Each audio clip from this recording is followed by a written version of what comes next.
Good evening and welcome to Tuesday evening for the UkSimracers Round 8 from Mid-Ohio in the USA. I am James Parfitt and I'll be guiding you through all the action this evening with Daan Pepels joining me in the booth tonight. And tonight is Mid-Ohio sports car course, and let's have a look at this amazing circuit. Opened in 1962, capacity 75,000 in the open, seating 12,000 in the bleachers. The current major events it hosts is the IndyCar Series, the IMSA Sports Car Championship, the NASCAR Camping World Track Series, and the FR Americas, along with the Trans Am Series. Now, it formerly held, believe it or not, the NASCAR Infinity Series and the AMA Superbike Championship. Now, this is the road course, of course, 3.56 kilometers of absolute amazing track this evening. And we've also got currently 13 curves with a sweeping left-hander of turn 1, which leads us off the start, and it's going to be absolutely amazing. So you got 2.4 miles of absolute epic Raceway this evening, and I cannot wait for this one. If you are here for the first time, please subscribe, turn on the bells, and don't forget the thumbs up, because we've got some absolute epic racing coming up this week. That flyby was supported by SimRacingCommunity.com. Go and check them out. SimRacing Community has been designed to bring the sim racing world together onto one platform, covering all categories from the latest news, a forum that covers all areas of the major sim racing titles, a social community allowing you to meet new people with the sim racing world, live racing, league racing, paint shop design downloads, and much, much more. So go and check it out at SimRacingCommunity.com. But I think it's time that we brought the one and only Daan Pepels into the booth this evening. Daan, good evening. How are you, sir? Good evening, everyone. Good evening, James. Yeah, I'm good, James. Once again, looking forward to this Tuesday evening. Yeah, MX5 action we have in Mid-Ohio. Yeah. How about you? I'm very well. Now, we've got something to celebrate this evening as well. Now, I found out just before we started, where are you, young sir? There he is. Car number 118, Pete Newman. Now, I've got to give a shout out to Pete Newman. Basically, he got his first hole-in-one playing golf today at Brickhampton Golf Course in Gloucester. Yeah. And he got his first hole-in-one ever. So a massive shout out to Pete Newman for getting his first hole-in-one there. Absolutely incredible effort. And what an amazing feat. Because I'll tell you what, I haven't had an hole-in-one, and I played golf for absolutely ages. So, but yeah, no, I haven't played for a while, but yeah, he's got his first hole-in-one. So that's absolutely incredible from Pete Newman. So there we go. Let's have a look at the current championship standings. What is happening for this season, Dan, in the pros? There you go, Dan. They're all up for you. Well, in the pros, it is Steve Hefford leading the way ahead of Jamie Ayres on 2,239 points. Pete Van Gool is in third. Fourth is Pete Newman. Ralph Cullinan in fifth. Sixth, Daniel Hunt. I expected him to be a little bit higher up, especially after last week, but he came back well with 1,804 points. Only 3 points behind Ralph Cullinan, so he can well climb up the order quite a bit this evening. Charles Kellerman in P7, ahead of Carl Jacklett, Andy Maxwell in P9, Elise Main in P10, 11th Martin Sampson, Darren McLean in 12th, 13th Cesar Rizzo. I don't think we've seen him in the last couple of races here, do we, James? No, it's not. It's not here again to this evening, unfortunately. Yeah. In 14th, we have Carl Hardy, 15th, Roy Verveek, and 16th, Will Currington. So in the AMs, we've got Roger Morton leading away on 1,850. Took the lead from Craig Jones on 1,826. Darrell Wright on 1,659. Mick Barry on 1,480. Andy Littler on 1,419. Alan Toon in 6th. Steve Hansford 7th. Dale Bennis in 8th.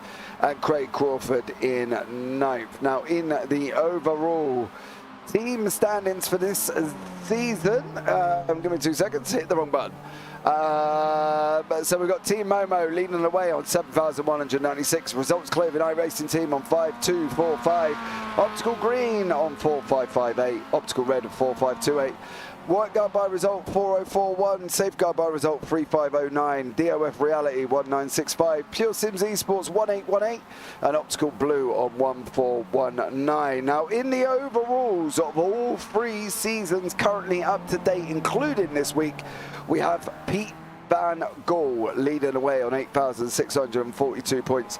Jamie Ayres on 8,274. Pete Newman on 8,248. Steve Hefford on 8,132. Ralph Cullinan on 7,686. Got his teammate Craig Jones just behind him, mind you, on 7,663. Charles Kellerman 6,7603. Andy Maxwell 7,271. Andy Elise Main on 6,822. And Darrell Wright rounds out the top 10. Now in the overall team championships across the 3 seasons, good evening Team Zilla Racing. Team Momo are leading the way on 27,592 points. Now don't forget, this is a combination of 2 seasons, guys, okay? So this is a complete combination.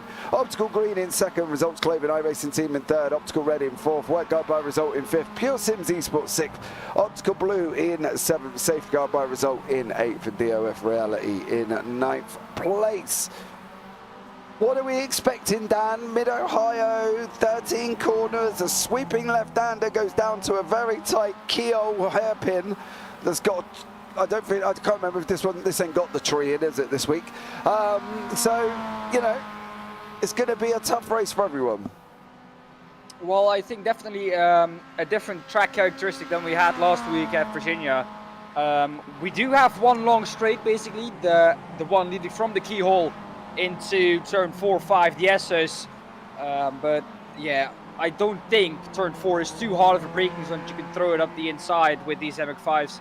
So you're gonna have to get that run on the straight and gonna have to be alongside already, because you cannot outbrake someone or break yourself alongside someone, I think, anywhere here.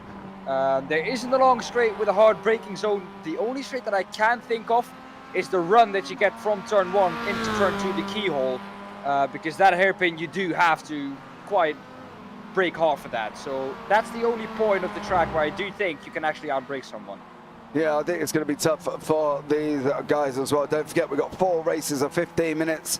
We are coming up to qualifying very, very shortly, and we do have a top 8 reverse for race 2. SimRacers community, hey, looking forward to this one, guys. Yep, should be an absolute cracker, as it always is here with the UK SimRacers. And what more to celebrate it at Pete Newman and his first hole-in-one ever at a golf course. And he said to me, he got it on Saturday, hole-in-one, he's just started, and this is the first time he's ever hit the green, and he gets it hole-in-one all at the same time.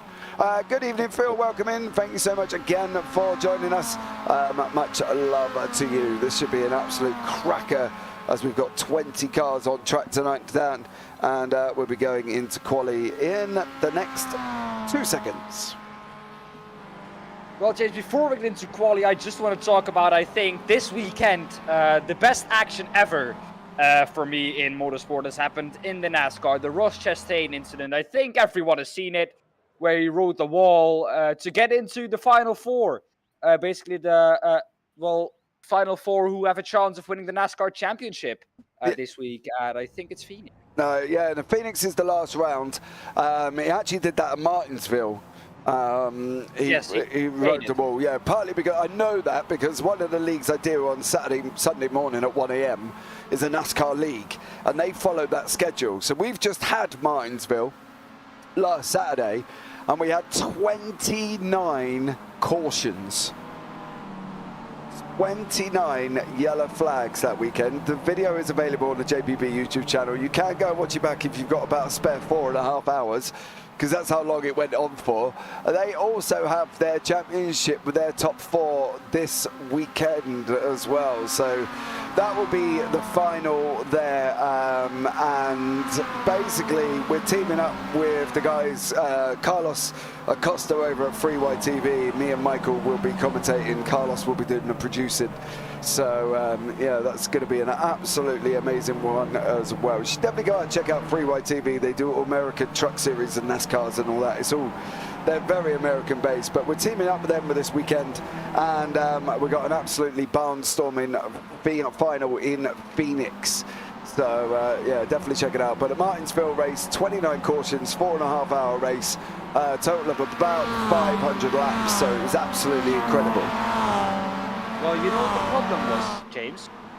I've sent you a picture, and if you look at that picture, you can see a certain number there. And that is the guy who you knocked out of the playoffs with that, so I was actually quite sad at the point it happened. Although it was, I think, the best moment in the whole of the 2022 sim racing and racing year. Yeah, it was really good, to be fair. I've got to be honest. The racing itself was good. As I say, it was just the cautions were continuous. We went 20 laps green before we had a caution, and then it just kind of rolled in after that. But the 100 Cup Series as well, 100% racing, was absolutely incredible. And yeah, much love to them, because it's Yeah, it's a really good one. So, yeah. Well then, back to the action here, the qualifying at Mid-Ohio with these MX5s. No lap being set at the moment, but all the drivers are now on their first push lap. They're now going into turn 4 and 5 into the S's. Up the S's they go then. And James, I think what we can expect from the number 118 there, that is Pete Newman, who we're looking with a big drift there, but coming now down, down Thunder Valley. It's quite a difficult track, this one, as all the tracks in America are basically, because it's not a smooth surface at all. No. A lot of bumps everywhere on this track, basically. Yeah, and I think that's the thing as well, that these guys have managed to get under control, is obviously the new damage model with this MX5 has caused a lot of problems this season. You know, people sliding out, people can't get used to it, but I think these guys can get it under control. You know, we're looking at them all coming through qualifying. We're going to start having times coming up at the bottom of the screen, and we will keep an eye on it. Don't panic.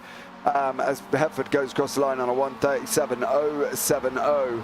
They've got this long sweeping turn 1 on this run down into the keyhole hairpin, which is where they are at the moment. Newman goes across the line as well, so we'll have their best times on the scores there for you. 1:37.070, 1:37.139, so Pete Newman not too far off.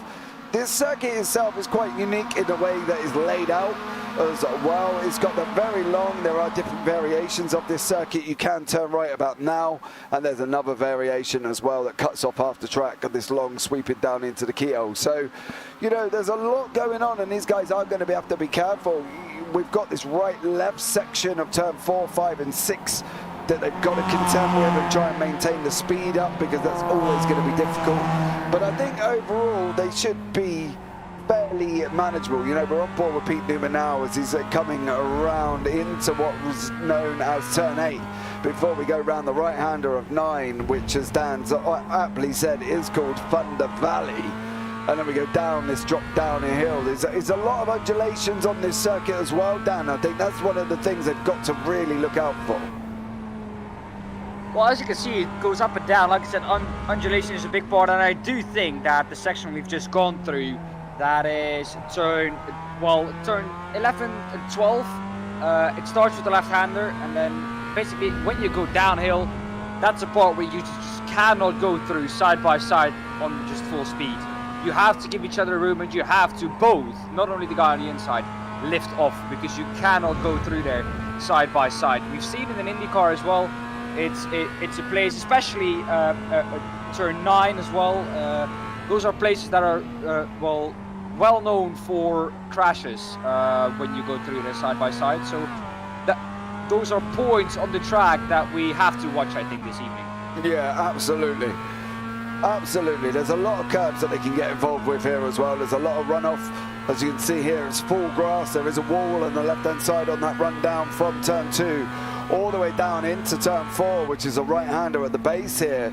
And they've got to try and hook it up. They start bouncing that curb, there's going to be a problem. They're going to be off on the left-hand side. They bounce this curb as well, and if they approach it too far, they're going to be off on the left-hand side as well. So there's a lot of different aspects of this lines that they can take through this section down, but I think they've really got to knuckle down and just get the cars settled. Take that first few laps to basically be able to get it settled down, because it is loose. There are ups and downs. There is off camber turns. There is blind turns. There is turns like this. Everything. There's everything involved in this circuit, and they've got to be careful. Well, if you look at how much Pete Newman is having to work the steering wheel right now, I think it says it all. These cars really loose. We've seen that the whole season, ever since the update that iRacing has brought in for these MX5s. The regulation changes. Pete Newman, by the way, goes to pole position on 1:36.045, 2/10 ahead of Steve Hefford. But ever since they brought that in, the cars were really, really loose. And Pete Newman, not the only one, as we're now on board with Dowler right. You're going to see if he comes out of this last corner, turn 14, how much he has to fight the steering wheel into now turn 1. If you stay on board with him, you're going to see it's not only turning in. You have to turn in, and then you have to catch the car on exit as well. There we go now. because we're on board with Dower Ride, he's not doing it right now. That is always the case, as we always know, James. So Dower Ride not doing that right now, but you'll see down the most hill of his really- movements, I think, Dan, up through 11, 4, 5, 6, and 7. Yeah. This is where it kind of drops and then it rises and then it drops and then it rises. You know, it's almost like us in the booth. If we go hammer and tongue 100%, it's going to sound like we're screaming at people, and that's why we have that little drop off and rise and fall and the excitement bit. But here's where it's going to tell. He's got this car fairly hooked up. He's not making massive amounts of movement on the steering wheel. You know, he's got to get it, you know, he's pointing left and we go round for the right hander, and again he takes the curb. He's got it really settled, so he's got the car in a place where he needs that to be. You know, here look, he goes left to turn right, you know, so it's almost like watching Lightning McQueen on Disney cars. You know, you've got to turn left to go right, and that's what he's done. Well, James, before we forget it, as Dower right now does catch some traffic, we do have the results from last week for you. That is going to be some annoying traffic for Dower Ride, and not going to get out of the way at all. Dower Ride is lap will not come through. He wasn't improving at all, so I don't think he will be too mad about that. But let's go to the results from last week in qualifying. It was really the Daniel Hunt show last week, I have to say. In qualifying, it was Daniel Hunt on pole position, Pete Newman in P2, and Steve Heffert in P3. In race 1, of course, if he starts on pole, he, well, always, most of the time, puts that over into a race win. Daniel Hunt won in race 1, Pete Van Gool in P2, and Pete Newman P3. Daniel Hunt also won in race 2, Pete Newman in P2, and Jamie Ayres in P3. Then in race 3, well, you guessed it, not Daniel Hunt, it was Pete Newman who won there. Pete Van Gool in 2nd and Ralph Cullinan in 3rd. So not on the podium at all. The only race where he didn't finish on the podium, and the races where he did, he won them all. Race 4, Daniel Hunt back on top again. Jamie Ayres in 2nd, and Steve Heffert came through in 3rd. So those were the results from last week out at Virginia Raceway. And we saw a cracking race there, but this man, Daniel Hunt, the man we're looking at right now, he absolutely dominated that race. Yeah, he was just unbelievable last week. He had the bit between his teeth. He was really going at it. He was making strides forward, you know, and that's showing every single week with Daniel. And he's sitting currently 2nd behind Pete Newman in front of him, who I'm hoping he'll probably use as like a draft train to go and try and draft him, because obviously Newman's still doing a 136.05. Daniel's best currently is a 136.2, so I'm pretty sure he'll probably try and use Pete as much as he can to try and pull him along. I don't know what we're kind of expecting this week. I think looking at the qualifying positions that they are at the moment, I'm definitely not expecting Pete Van Gool to stay in 15th place.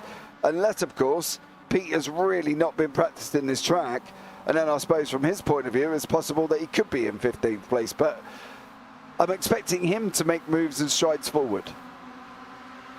Well, let's just say that even if Pete Van Gool isn't the fastest and isn't in the top 10 probably on pace, his consistency, I think, will help him in the way of he can turn lap after lap within a 10th or 2 or 3. Maybe some of the AM drivers are a little bit more inconsistent, and that's maybe where he's going to gain that. But like you said, I do not expect Pete Van Gool at all to be in P15. Yeah, no, I think it's going to be a completely different scenario this week for Pete. If he does stay there, I think, you know, it could be an issue. He's got to work his way through the field, but as you say, I'm kind of not expecting him to stay there. He's not setting the time and tyre or light, mind you. He's got 2 yellows and a green, so his 3rd sector is green, and there's only 4 on the track. So, you know, unless the boys there, Steve Heffert, Jamie Ayres, have jumped in and just said, well, Pete, you can follow us and we'll try and draft you along, I think. Never mind. Well, there you go. He's got into 4th. So, job done. There you go.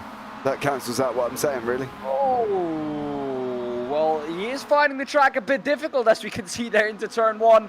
A big tank slapper, but even though he's in P4, James, I have to say, the times from the guys at the top are unbelievably quick. Pete Newman, Danny Hunt, and Steve Heffert within 2.5 tenths of each other.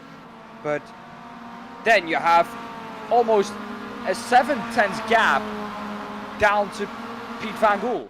Mm. And let's just say, James, we're not really used to seeing such big of a gap from the top 3 to P4. No, I think that's a surprise, but then is it really with this circuit? You know what I mean? I think the circuit can lead itself to trouble, and I think people have really got to kind of sit back and think, well, what have I got to do here? Well, it's easy, really. Sit in, follow everybody else, and use their braking markers, because obviously they're quicker than currently what you are. So, you know, that's the way to go, isn't it? Well, the thing is, James, and I've been spending today together with my big friend Mirko Bortolotti, who's a real-life racer in the DTM, and I was behind him. I used his braking points, but every time I used his braking point in the GT3s, I flew off into the distance, and he just perfectly made the corner. So it is a little bit more difficult than just picking their braking points, because you do have to make the corner at that point, and if they use a specific brake technique that you, well, can't handle yet, press the pedal? then no. Oh. You have to brake in a certain way in some cars. I think in these MX5s, it's a little more simpler. No. It's just press and go. No. I'm gonna debate with you now. Have you driven an MX5? Yes. Okay, so you know if you hit that braking marker straight, that may not always go straight when you brake, right? Because the back end gets a little bit squirrely. Yeah. In the GT3s, it's a little bit more simpler. You've just got to press the pedal, hold it straight, and away you go, right? No, because if you press the pedal all the way, the ABS will kick in, and your braking distance will be 200 meters longer. Okay, well, you've got to be okay. If you smash the pedal in a radical, you're going to be going round, right, without a shadow of a doubt. If you gently push it in an MX5, you may be able to get that control that you need to be able to stop in the car. If you hit the pedal a little bit harder in a GT3 because there's a lump of a car, then yeah, you're going to have the ABS kick in and it's all going to go wrong. But if you're going to do that, hit the lump of a pedal in a Formula 1 car, you're going to lock the wheels up and go spinning in. So there's a lot involved in every single race, I think, Dan. I think we kind of underestimate that these guys are going full pace. Do you know what I mean? And I think there's definitely a lot to more to it than what we're expecting. But the grid is up, Dan. Go for your life. Speed read away. Well, here we go. And as always, we have to speed read this because the guys like to be on the track really early. Pete Newman in P1, Daniel Hunt P2, Steve Heffert P3, Pete Van Gool. A little bit of a bigger gap in P4, Jamie Ayres P5, 6 Ralph Cullinan, Craig Jones P7, Charles Kellyman P8, Carl Hardy P9, Carl Jacklett P10, Elise Main P11, Andy Maxwell in P12, P13 for Steve Hansford, Darrell White P14, Mick Barry P15, 16 Roger Morton, Dale Bennison P17, Andy Littler P18, P19 Sir Alan Toon, and P20 Greg Crawford. Yeah, there we go. They do like to get on the track a little bit sharpish here. So we are going to be pulling away very, very shortly on board with Pete Newman and the track cams supplied by Track Cams 22. Please go check them out as well this evening.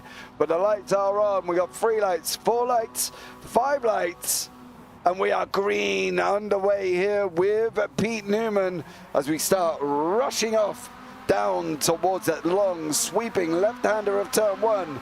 And at the moment it's Newman, Hunt, Heffert and Van Gool with Jamie Ayres in 5th. Ralph Cullinan in 6th place currently at the moment.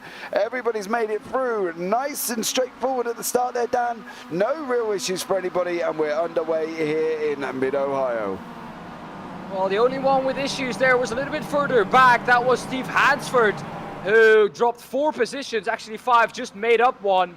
But he did not have a great start, making up positions already, so not dropping down too far there. But yeah, he was the only one with a little bit of issues.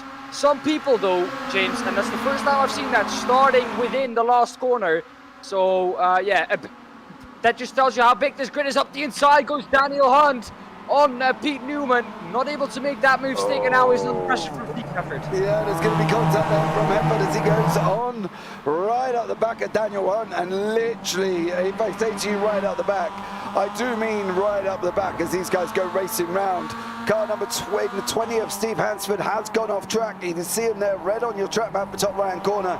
He has now dropped down the order to 20th place as we come through that undulating section through 11. And then we're going to be coming up into the left-hander here. Dropping down now and then into the carousel we go. And this is where the guys have really got to try and keep this car hooked up at the moment because it's so slippery. As you can see here with Steve Hefford right behind Daniel Hunt at the moment as we sit on the nose of Steve Hefford as we go along the start-finish straight once again here for the beginning of lap 2. And you know, Dan, so far so good, but I'm worried about how this goes later on, as we can see Ralph Cullen and Craig Jones, I believe that actually was, going off track, which has brought him into the hands of Carl Hardy. It's still early days, Dan. It's still early days in the 12 minutes on the clock at the moment. But everybody seems to be under control, which is what I think one of the biggest things we can say this week is. Yeah, definitely Steve Hansford, though. I don't know what has happened to him. 30 seconds down on the leader. But yeah, 7 positions down now. Something has happened to him. He went off, I think, at some point. He went off at turn 5. Yeah, so that's where that happened for Steve Hansford. Pete Newman still leading the way ahead of Daniel and Steve Hefford. But as we said, everyone contained themselves in the first lap, where we know it is tricky with these cars. Even the second lap, James, can sometimes be a little bit tricky with the tire model as it is right now. Yeah, I think these guys now have gotten into the groove of this tyre model that we're discussing, and it has caused a constant issue over the course of the season. People have been off, people have not been used to it, you know, and people have been sliding, and Jamie Ayres is, you know, no different. He's really a guy that we see slide this MX5 continuously as if he's drifting around, you know, a constant drift course. He loves to put that back end sideways to these MX5s, and he still controls it. Where if it was me, I'd be doing pirouettes, Dan. You know what I mean? Yeah, I know exactly what you mean, because I would be exactly the same. But some of these guys really have now settled down with this tire model. Pete Van Gool looking to try and overtake Steve Hefford ahead of him. Jamie Ayres once again, together with all the Momo guys in the top 5, doing a great job for the team championship. We saw that they were about almost 4,000 points ahead over all the 2.5 seasons. And I think that just tells you how great that teamwork is. Danny Hunt pulling out of the slipstream, looking for that move. Not quite able to get close enough. Like I said, you're going to have to do it on the straight itself, because outbraking someone, I don't really see an opportunity for someone doing it here. No, I don't believe that they're going to be at the moment, but I think as this race goes on and they drop down fuel levels, I think the times are going to get quicker. You know, there's battles here at the front all the way up to about Ralph Cullen, who seems to be losing contact with the front at the moment, but he's got about a 3.5 second gap back to Craig Jones, who doesn't have that luxury. He's got Carl Hardy, Carl Jacklett, Charles Kellerman and Elise Main behind him. So, you know, Craig Jones, second place in the AMS at the moment. He's leading overall, don't forget. But at the same time, he's still got a big job on his hands. He is kind of the AM mix between the pros. You know, if they were peanut butter, Craig Jones would be the jam and the bread at the moment. He's kind of mixed in there, right in there in the thick of it. So he's got to try and get on with it a bit. You cannot mix peanut butter with jam. Mate, that's not on. No, you should have, try it. We have peanut butter with jam sandwiches in my house all the time. My kids love it, absolutely love it. PB&J. I will try it if you try steak with baked potatoes. Oh, don't deal. Force me. Oh. Yeah, Is that a deal? Yeah, I'll take a picture. You've got to show a picture though. We'll post them on Instagram as well, guys. Don't forget, you can hit us up. The links are in the chat as well. Also, there is a poll running.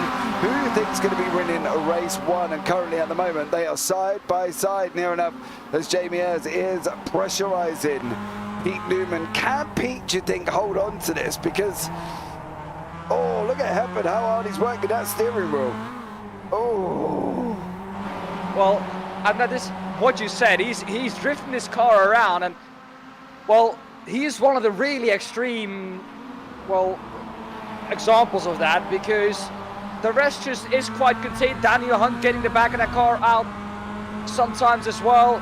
Pete Newman he actually has that car quite settled, so it seems like you can have different driving styles in this MX5, and the difference between those driving styles is absolutely none. Yeah, absolutely. It's all about what they're doing in that car and how hard the accelerator is being pushed, how hard the brakes being pushed, how hard, you know, everything's being touched down. And I think that's one of the things they've got to look out for is JB has just got a line on the line along the, oh my blimey, get your teeth in, across the line in a 1:36.296. So he's obviously using the draft of these guys to pull him, because he is currently sat in fifth at the moment, you know, and it's all going to play out as the race goes on in the next 8 minutes. You know, these guys are writing chapters after chapters after chapters, and that's the thing. Every race this season, there's been a story. Every race this season, there's been another chapter written. You know, this final season, if we reviewed this season, it would be unbelievable, because they are literally going at it full bore. And Anthony Jacobson, yes to peanut butter and jam, go Results Clothing. So Results iRacing team are sitting in 6th, 8th, and Mick Barry down in 12th at the moment. As you can see, Daniel Hunt pushing the inside line of Pete Newman. Newman's going to have the inside for that sweeping left-hander of 11. Getting close up here, Dan. It's getting close. It has been close all race, James, but now we're getting to that part where the drivers are comfortable. They've settled in. We're halfway through the race right now, and at this point the drivers are going to make those moves where they can and try to find that gap. Daniel Hunt has been doing it for, well, 8 minutes now, trying to find that gap. Hasn't found it yet, but he had a chance there, but wasn't able to keep that car alongside Pete Newman when they went down turn 10, 11. But yeah, the carousel, they just had that. I think that's one of the best overtaking opportunities right now, to try and carry that car around the outside, so you will have the inside from 13. Newman's not going to give up that line. No, he hugs the right-hand side. I tell you that much. He's hugged that very, very quickly, as we see in Daniel Hunt going deep. Hefford sideways into PVG. I think Pete's just, no, Steve's back through again. So not only did Steve hold it, PVG managed to get and go and, well, gain it briefly and lose it. I think from Daniel Hunt's perspective, he's got to go for it. Yeah, he's got to go for it. He's got to get Newman off his line. And it doesn't matter how he does it. Obviously, he's not going to go and punt him off. That's not what this league's about. And I really reiterate that as well. They do not. That's not at all what this ethos is of this league. It's just 20 friends driving together, producing epic racing. But he has got to try and hassle him a little bit here, Dan, hasn't he? He's got to give Newman grief. You know, Newman is the Kimi Räikkönen. You know, we can put Iceman above Pete Newman's name, because the amount of times we've seen him lead and under pressure and he still takes the victory, he has got ice flowing through his veins. There is no blood, there's no sweat, there's no worry. He's got it all. But Hunt is, you know, he's a bit of a tiger. He will hunt you down, and he will try and go in and get you. So Newman's got to be a little bit sensible. Well, as Lance Stroll always awkwardly says, diamonds are made under pressure, and Pete Newman is definitely one of the diamonds here in this league. He's always there performing, and if he's under pressure, he usually never ever cracks. But there are moments where he went off his line. There are moments where Pete Newman can put that car alongside, and I think he has to try and find one once again here this evening in race 1. Although the gap now has opened up slightly, and I don't think he's close enough to try and make a move now into turn 4 as we go through turn 3 now. Down the long back straight, I don't think he's close enough, James. No, he's not close enough either, but this is a little bit worrying for this man.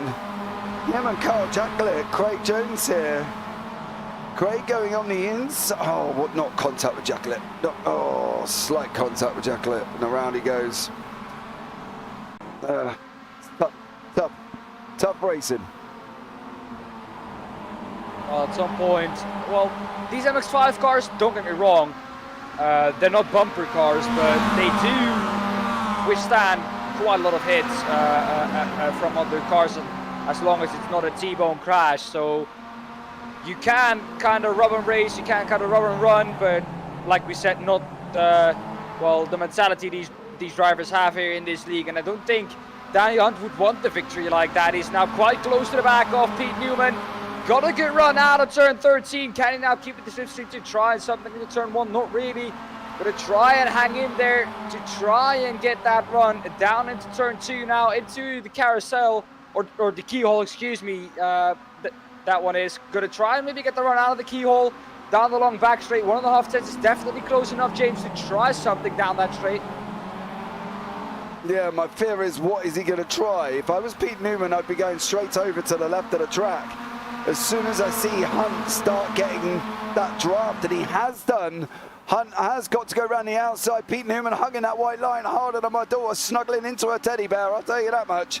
And here he comes now, flying down into turn 4. Daniel Hunt's going to try and go around the outside. He's not going to get it this time around, but he has got it on the inside of 11. Newman's got round. Did he hold it? He did hold it. Newman has just he's dropped from 1st to 4th. He's Pete cracked. Newman. The egg is gone. It's on the floor. It's more scrambled than fried. And Newman has dropped down into 4th place. I'm not sure I'd really associate Pete Newman with an egg, but it sounded good at the time I said it. And everybody that voted Pete Newman in chat for the poll that has come to an end, 50% of the votes went to Newman. Steve Efford, PVG, not one for this man out in front, Daniel Hunt. How dare ye, chat, not vote for Daniel Hunt? Oh, terrible. Well, especially after last evening at Virginia, where he won 3 of the 4 races. That is a big mistake, and he's on for 1 again. Doesn't have a podium run because he was, of course, not on the podium in race 3.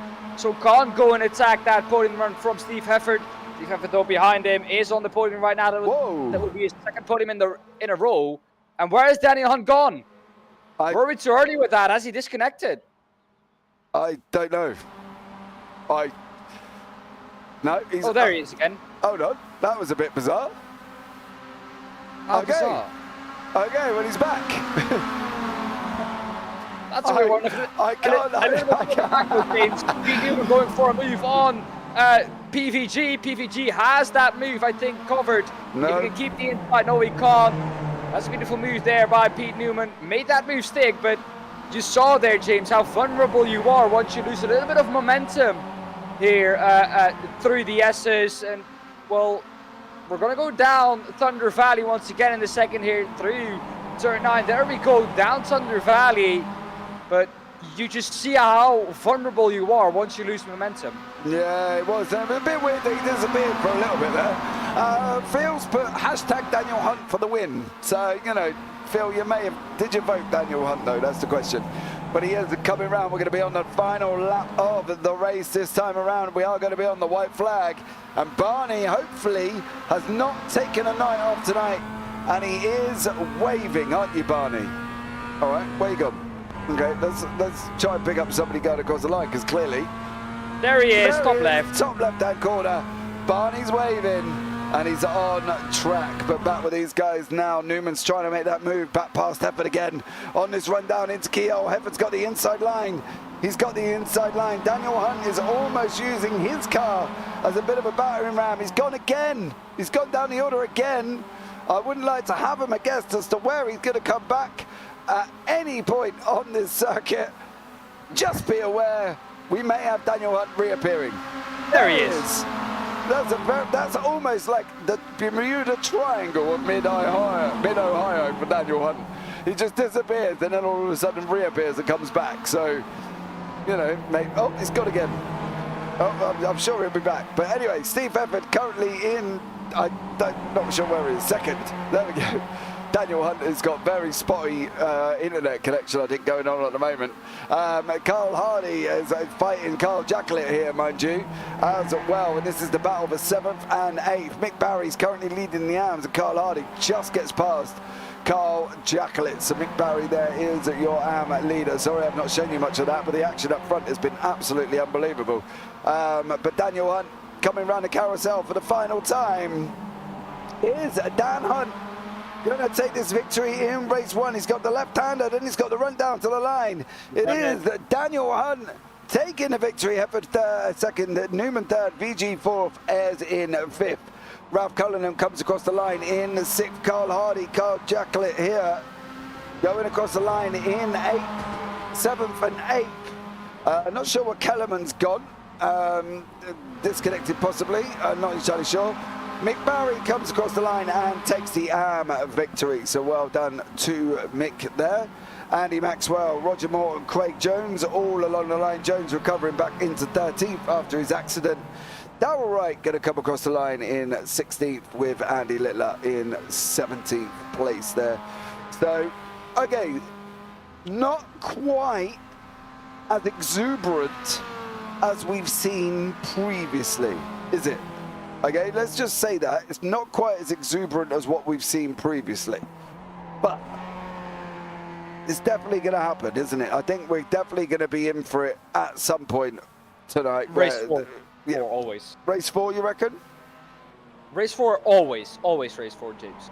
All right, I think we've seen enough race 4s now that we can say race 4 is always a good race. But I don't know if it's going to kick off then. It could kick off earlier, don't get me wrong here.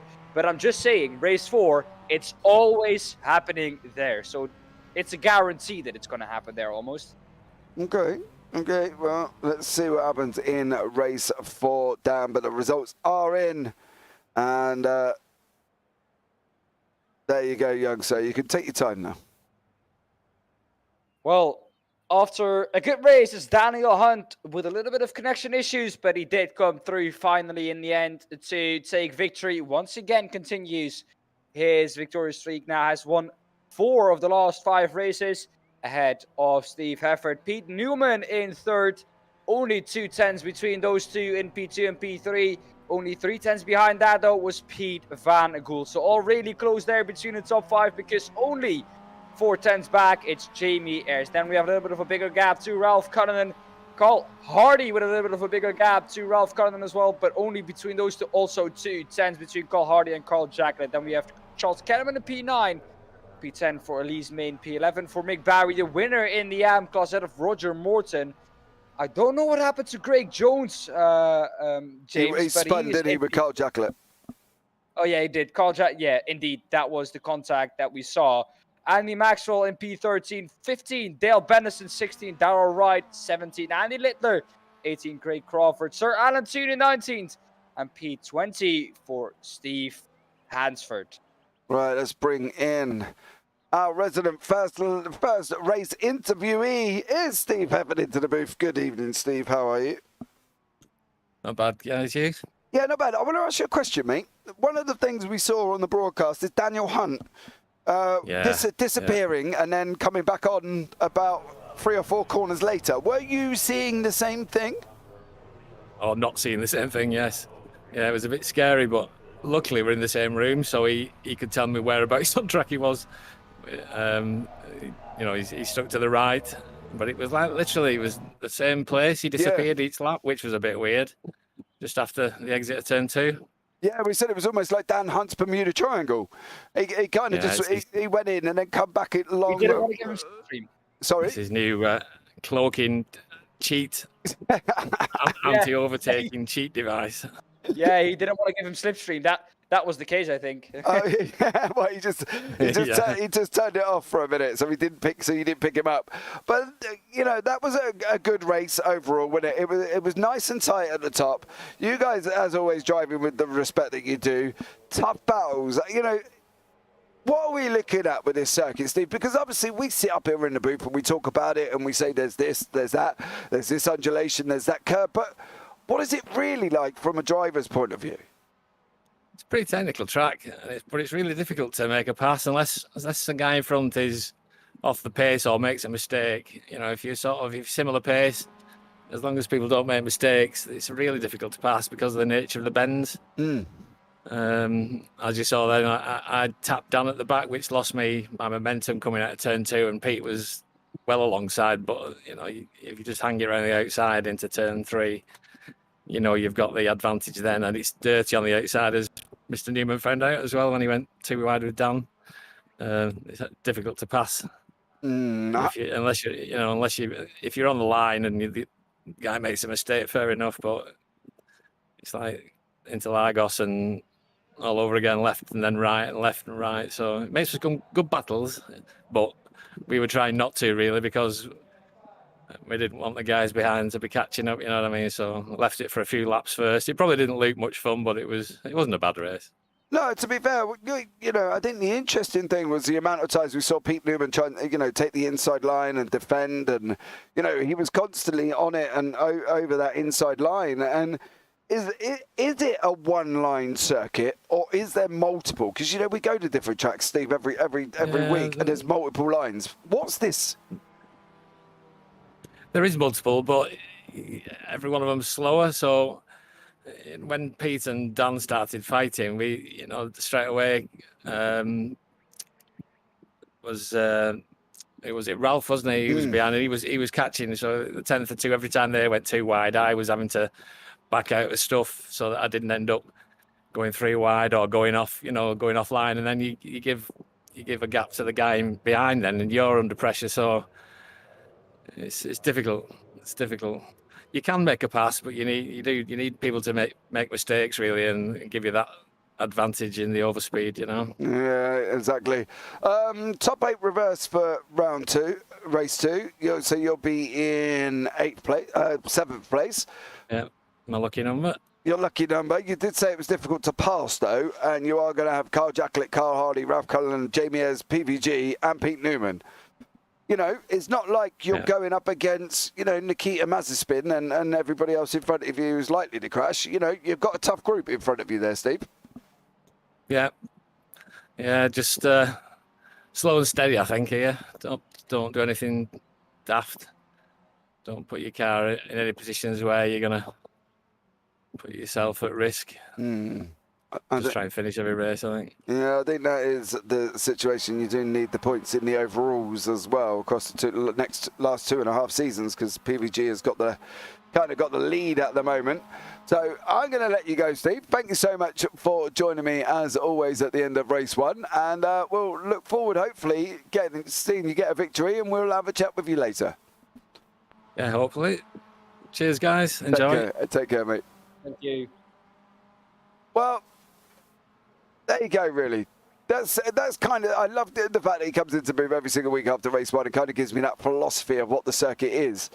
You know, PVG's in chat. Well done, Pete. Congratulations on your 4th place there, buddy. You know, worked hard to get that. So, you know, fair point. But I think from that kind of point of view for Steve, you know, there are multiple lines, but they're not as quick. So you've got to stay single file. You can make overtakes, but they're really tough. You know, it's like a double-edged sword, isn't it? Yeah. Well, and that's what I saw in the beginning with this track as well. It's really difficult to pass. It's like I said, you cannot break anyone here. There is a long straight. There are, 3 kind of good straights here at Mid-Ohio. Thunder Valley, the run down to turn 10 and 11, I don't really count as a straight, but the run down from turn 2 to turn 4, the run down from turn 13 to turn 1, and the run down from turn 1 to turn 2, I do count those as straights. And, well, the thing is, there aren't really hard braking zones at the end of those. So, yeah, difficult to outbrake and overtake someone. Yeah, I'm just interested to see how you know these guys go about, you know, this move through the field and going from 8th all the way through to 1st is going to be tough for Dan Hunt, isn't it?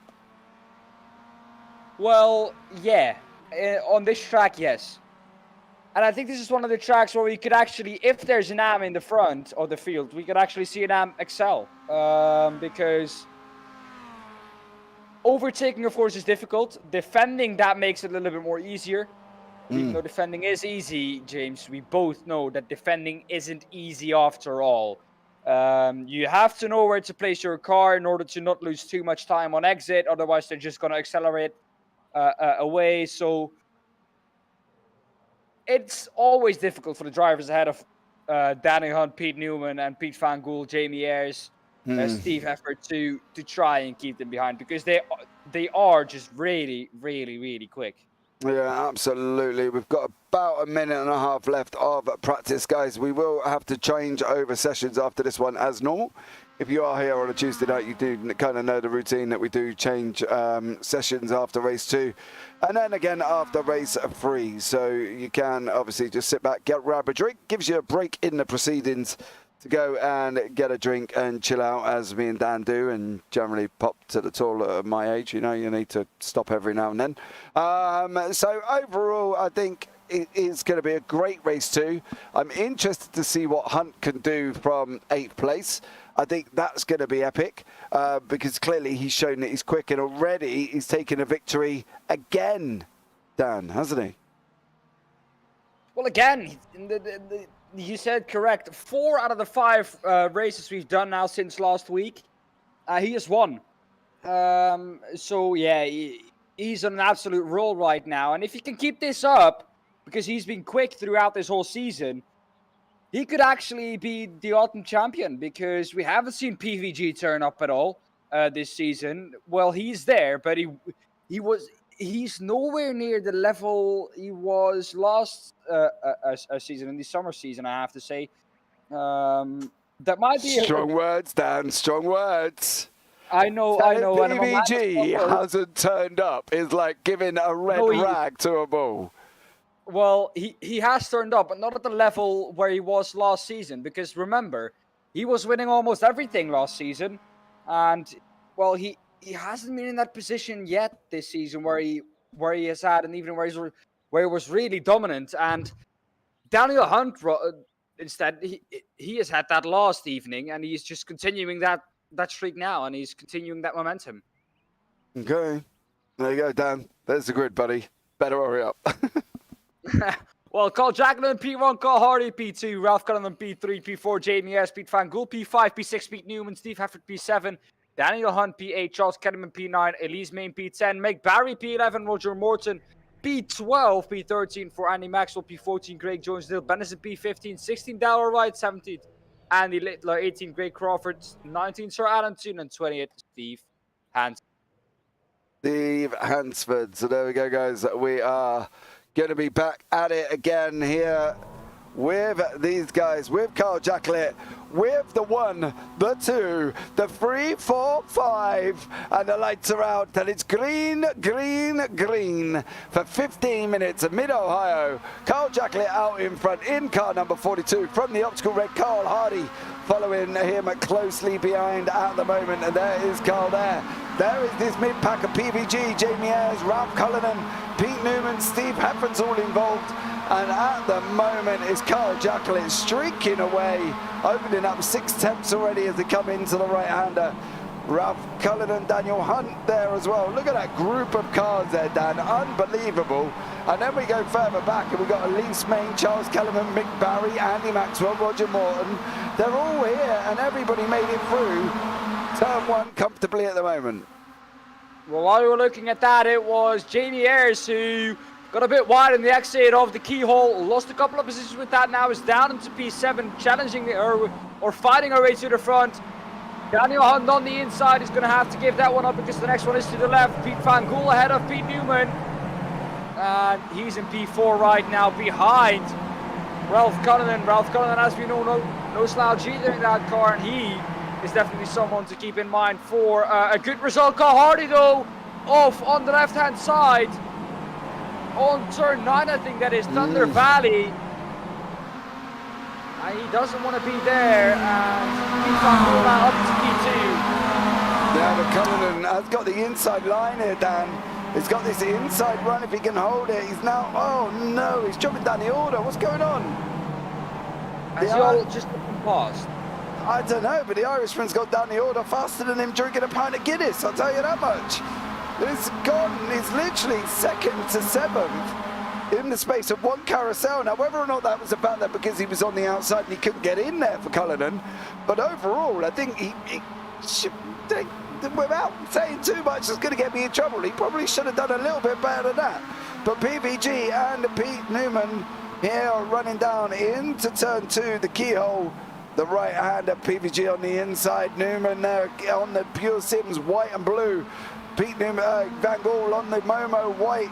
There, Hefford in the Momo yellow, Ayres in the Momo black, and at the moment, Jacquelet's out in front by 1.4 seconds. How much longer that's going to hang on for will only but time will tell, as we have to see here what's going to happen to these guys. These are heading in. Oh, PVG really needed to kind of send that down, I think. Well, he would need to keep that car on the inside, the outside for the next corner, but as we look now with Steve Hefford, who's now past Pete Van Gaal as well. So Pete Van Gaal not only losing 1 positions, but 2 in the process. And he won't be happy with that, even 4. So Daniel Hunt now passed as well. And this, James, is what, this would have never happened to the Pete Van Gaal from last season. So what are you putting it down to, Dan? Maybe just some bad luck for Pete Van Gaal throughout the whole season. Could be a couple of things, really, but he doesn't need to really push as much as he did in all the other 2 seasons, because in the overall standings, he is quite far ahead already. Yeah, Andy Maxwell's taking a little bit of a divert to the grass there. I just caught it in the background. But Steve Hefford is under attack from Daniel Hunt, and seeing how he gets on here. But what do we think? Jacquelet's out in front, 6/10 at the moment. The gap's come down a hell of a lot, and it's plummeting down even further. Darrell Wright, Craig Crawford are having their own little mixy-bandy fight here in the middle here. Oh! Ooh. Craig Crawford, obstacle red. Straight into the back of the 84 car of Darrell Wright. And that is Craig and Darrell off there. That was caught just in time. As we can see, Pete Newman and Carl Jacquelet now coming even closer together, Dan. I don't like the look of this for Carl Jacquelet, I've got to be honest. Well, Carl Jacquelet still has 10 minutes and 40 seconds remaining of this race, and this will, if he can hold it off, the longest 10 minutes of his life, probably, if he can hold Pete Newman off. But Pete Newman, like I said in the beginning of this race, is just so quick. Defending is a little bit easier for the drivers here at this track, but even though it is easier, it's never easy to defend against those guys. No, Jacquelet has got to defend for his absolute life. If he's got ladles and colanders and kitchen sinks and spoons, knives, forks, the builder, he's got to throw out back on the car. Yeah, the builder chucking the wall out the back as well. Jose Mourinho telling everybody to park the bus. He needs it all right now. And here he goes down into turn 1. He needs to get straight on that outside line. No. Stay right. Stay right. He's going to come up the inside. He's going to come up the inside. He's going to get burgled. He's going to get burgled. No, he's not. No, he is. He's right right. No, he's way too deep. Ah. There he goes. That win returns though gives him a good exit, so he has at least something to fight back though against Steve Hefford, so he can maybe create a gap and get up alongside Steve Hefford. He isn't really able to do so. Steve Hefford being given slipstream by Pete Newman. But now into the braking zone we go, a little bit wide again is Carl Jacquelet. Has the inside for this corner though. A little bit of a touch and he's found into the barrier. And that was a little bit of a touch there from, I think, Steve Hefford. And that at that point was inevitable. He got that touch, the car got unsettled. And James, at that point, there's no return. I tell you what, Carl Jacquelet would be the only man I know this season. If he fell out of an aeroplane without a parachute, he wouldn't break a single thing. And do you know why? Because he cannot catch a break for love nor money this season. And it wouldn't be any surprise if he fell out of an aeroplane, because I tell you what, that guy has just been incredibly lucky. He just cannot catch a break at all, can he, Dan? No, not at all. We've seen it the whole season long. Unlucky thing after unlucky thing happening for him, but oh man, he must be gutted after that. He had something to fight back with against Steve Heffert, got that touch, and at that point when he was spinning around, there was, well, he was at a point of no return with that car, got that oversteer moment, went onto the grass, and well, we know the ice grass on iRacing, there's no return once you get onto that. You're gonna hit the barrier, and sadly that happened for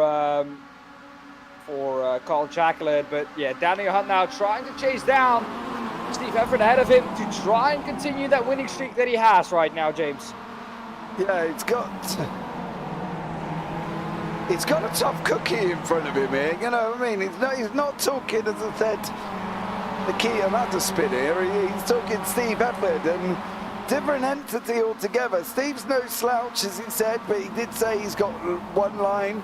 As you can see on the left-hand side there, the gainers are losers. Jacquelette's 11, Hardy's 13, Ed's is 1, Cullen's 3. You know, everybody else is gaining around them apart from them guys. So I think from Daniel Hunt's point of view, he's got to do what he did to Newman in the first one. He's just got to put him under pressure, under pressure, under pressure, under pressure. As Queen said, under pressure all the time. Well, it's the only thing I can do right now, and it's the only thing I can do to try and get past is try to force the issue on Steve Heffert, try to force him into a mistake. Steve Heffert with the purple lap time last time around. Pete Newman the one in the lead right now, but Steve Heffert closing up slowly but surely into the keyhole we go now, turn 2. Through that, and now this is the point where they will gain quite a lot on Pete Newman, about to the 310s.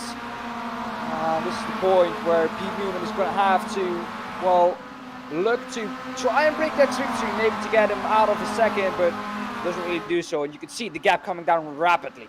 Yeah, down to 3 attempts already. There's no way he's going to get far enough ahead, I think, tonight. I think the lap times between these guys are so closely matched. Heffert in a purple on the last time out on a 1:36.23, and I just cannot see the fact that he's going to be able to get that distance, and I think that's the thing. There's the best lap times on the board on the left-hand side, guys, as well. And as you can see here, Heffert is now up attached to the bumper of Pete Newman. So he didn't get away, and I don't think he's going to get away. Well, that was a good pun, wasn't it, James? Steve Heffert is going to try and make that move into turn 12. Not quite able to do so. Gonna have to carry it around the outside if he wants to, but now maybe with the better exit onto the straight though, onto the main straight, through to complete another lap. We come once again. Is someone gonna go purple? Purple lap time maybe for Steve Heffert, not quite. Quite a lot slower actually, about 4/10 than his last lap. But yeah, James, I think it's gonna be, well, not a matter of time, but a matter of opportunities that he's gonna get before Steve Heffert has passed here, because he looks really, really quick. And this is where it refers back to the interview. It's just got to wait for him to make a mistake. And normally we were just discussing the Iceman that is Pete Newman, but he did make a mistake in the last one. He tried to ride the outside. Steve said the outside was slippery. You couldn't do it. Newman didn't manage to do it. Now the problem for Newman is... What a run! What a run! Can Heffert hold this round the outside of turn 4? No.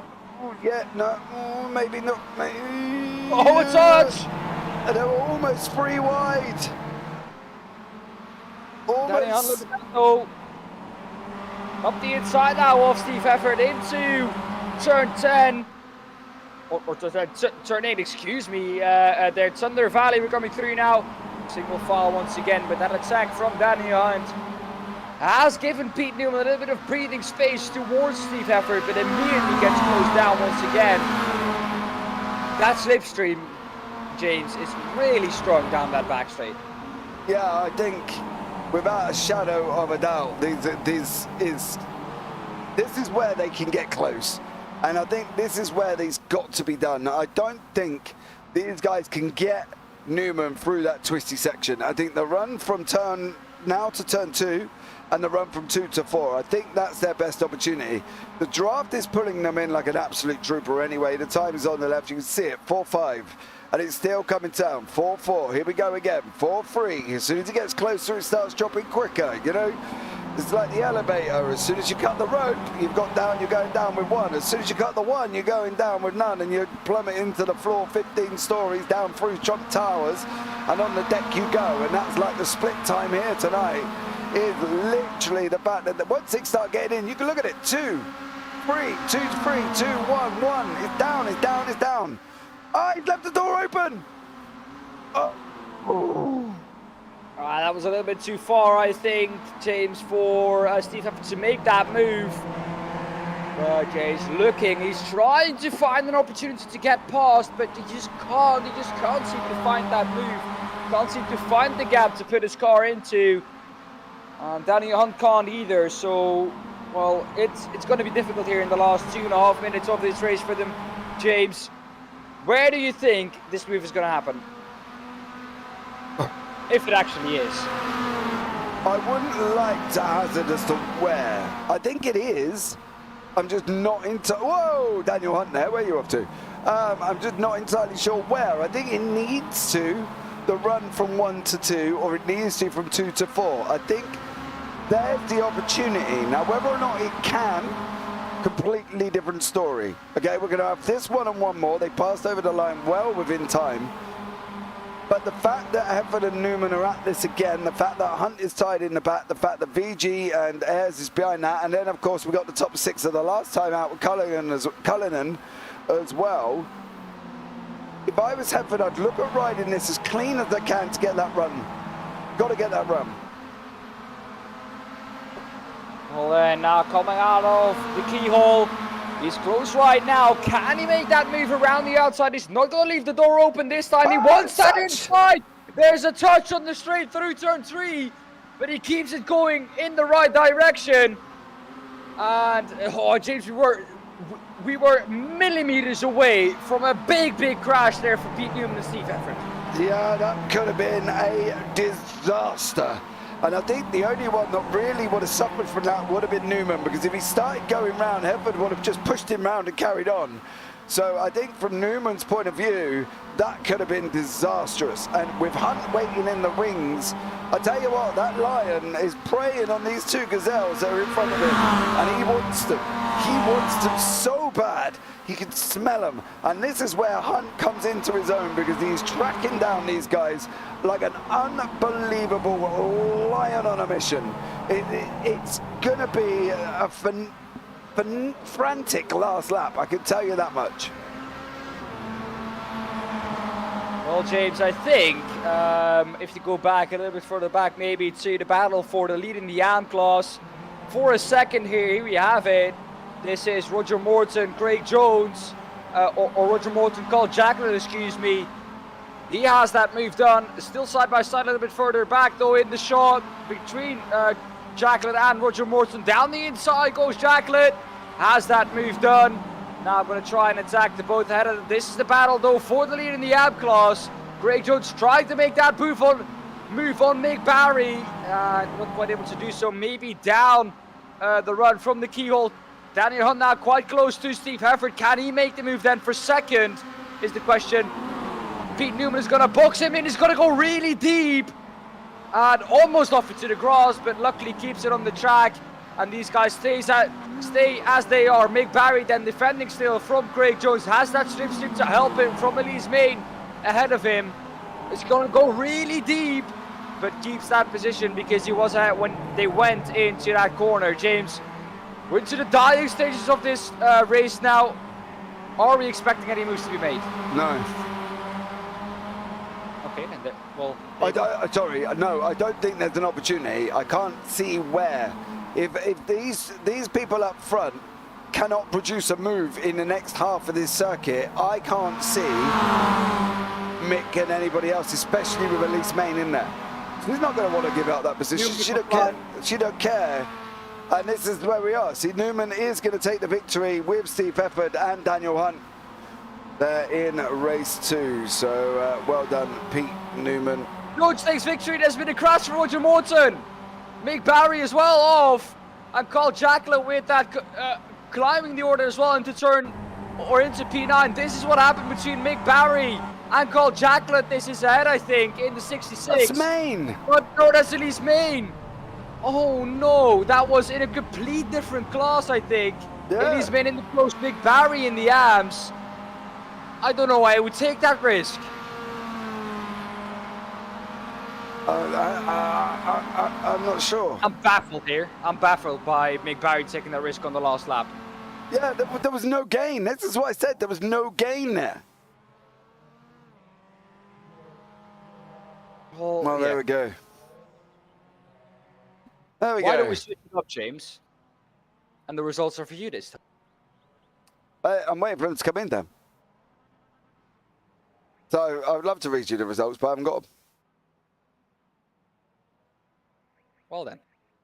No, I was just saying, why not switch it up this time? I've done the results, I think, the last 20 times we've done them. 20? No, that's a bit over-exaggerated. I'm not on the way to say, just chilling. Look, I don't have to speed read, you see. In first place at the end of race 2, we do have Pete Newman, who has led away from Steve Pepper there in second place. Daniel Hunt in third. Jamie Ayres in fourth. Ralph Cullinan in fifth. Pete Van Gool finishes in sixth. Charles Kellerman seventh. Craig Jones eighth. Carl Jacklett 9th, Mick Barry 10th, Elise Main down in 11th, Carla Hardy 12th, Andy Maxwell 13th, Roger Morton 14th, Steve Hansford is in 15th place. Dale Benison finishes 16th, Darrell Wright 17th, Andy Littler 18th, Craig Crawford is in 19th, and Sir Alan Toon down in 20th. You see, Dan, nicely chilled. I didn't have to, rush it. You know what I mean? Well, no. Exactly. So it was cool. I'll read the results any time of the week. But that is it for us for race 1 and 2, guys. We are going to have to change over sessions. So we will be right back after this short break.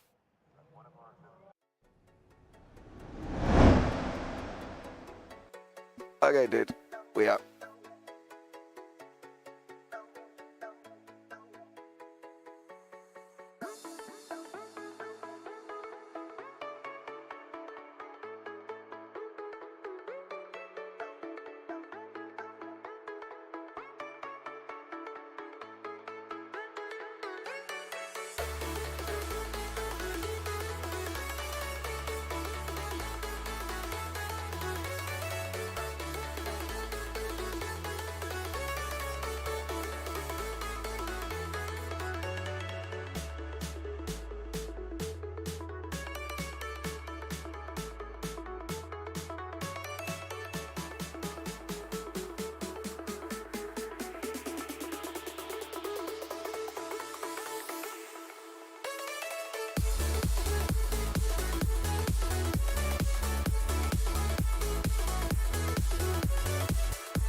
Okay, guys, we are back here for race 3. You've still got myself, James Parfitt, and Daan Pepels in the booth, bringing you all the action here tonight as well. So much love again if you are still here. Thank you so much for joining us.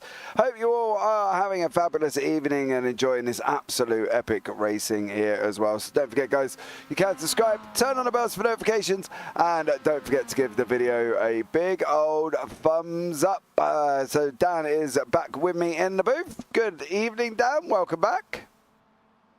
Thank you, thank you. I've come back from my pit stop, but the thing I want to point on, James, is the logo flag, I don't know what you call it, of Mid-Ohio.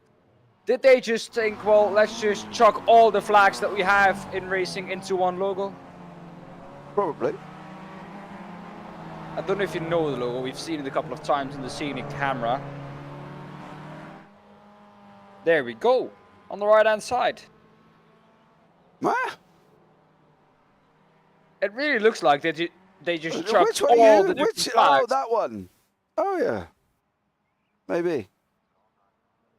That's not a bad, it's not a bad thing to do. No, not at all. But I was like, what's the idea behind it? Is it just chuck all the flags into one logo? Maybe that's what they feel is best. I don't know. But either way, not our problem to worry about. Not at all. Not at all. I was just a question. Just to let you know, Dan, Phil has said Dan's good with his fishing stories, isn't he? Fishing stories. Yeah, no, I don't know if you understand the terminology of a fishing story. Basically, a man goes fishing and he catches a fish that's only about 6 inches long. And probably weighs no more than about a bag of sugar or about 2 kilos. So he goes home and his wife turns around and says, "Did you catch a fish?" He turns around and goes, "Yeah, it was this big." And got his hands out like a foot long and it was like a 30-pounder. And that's what Phil's getting at with you saying I've read the results for the last 20 times. Do you know what I mean? Kind of making it up as you go along, really. Yes. So, I do like to kind of over-exaggerate a couple of things sometimes. So well, yeah. Make it look bigger than it actually is. James.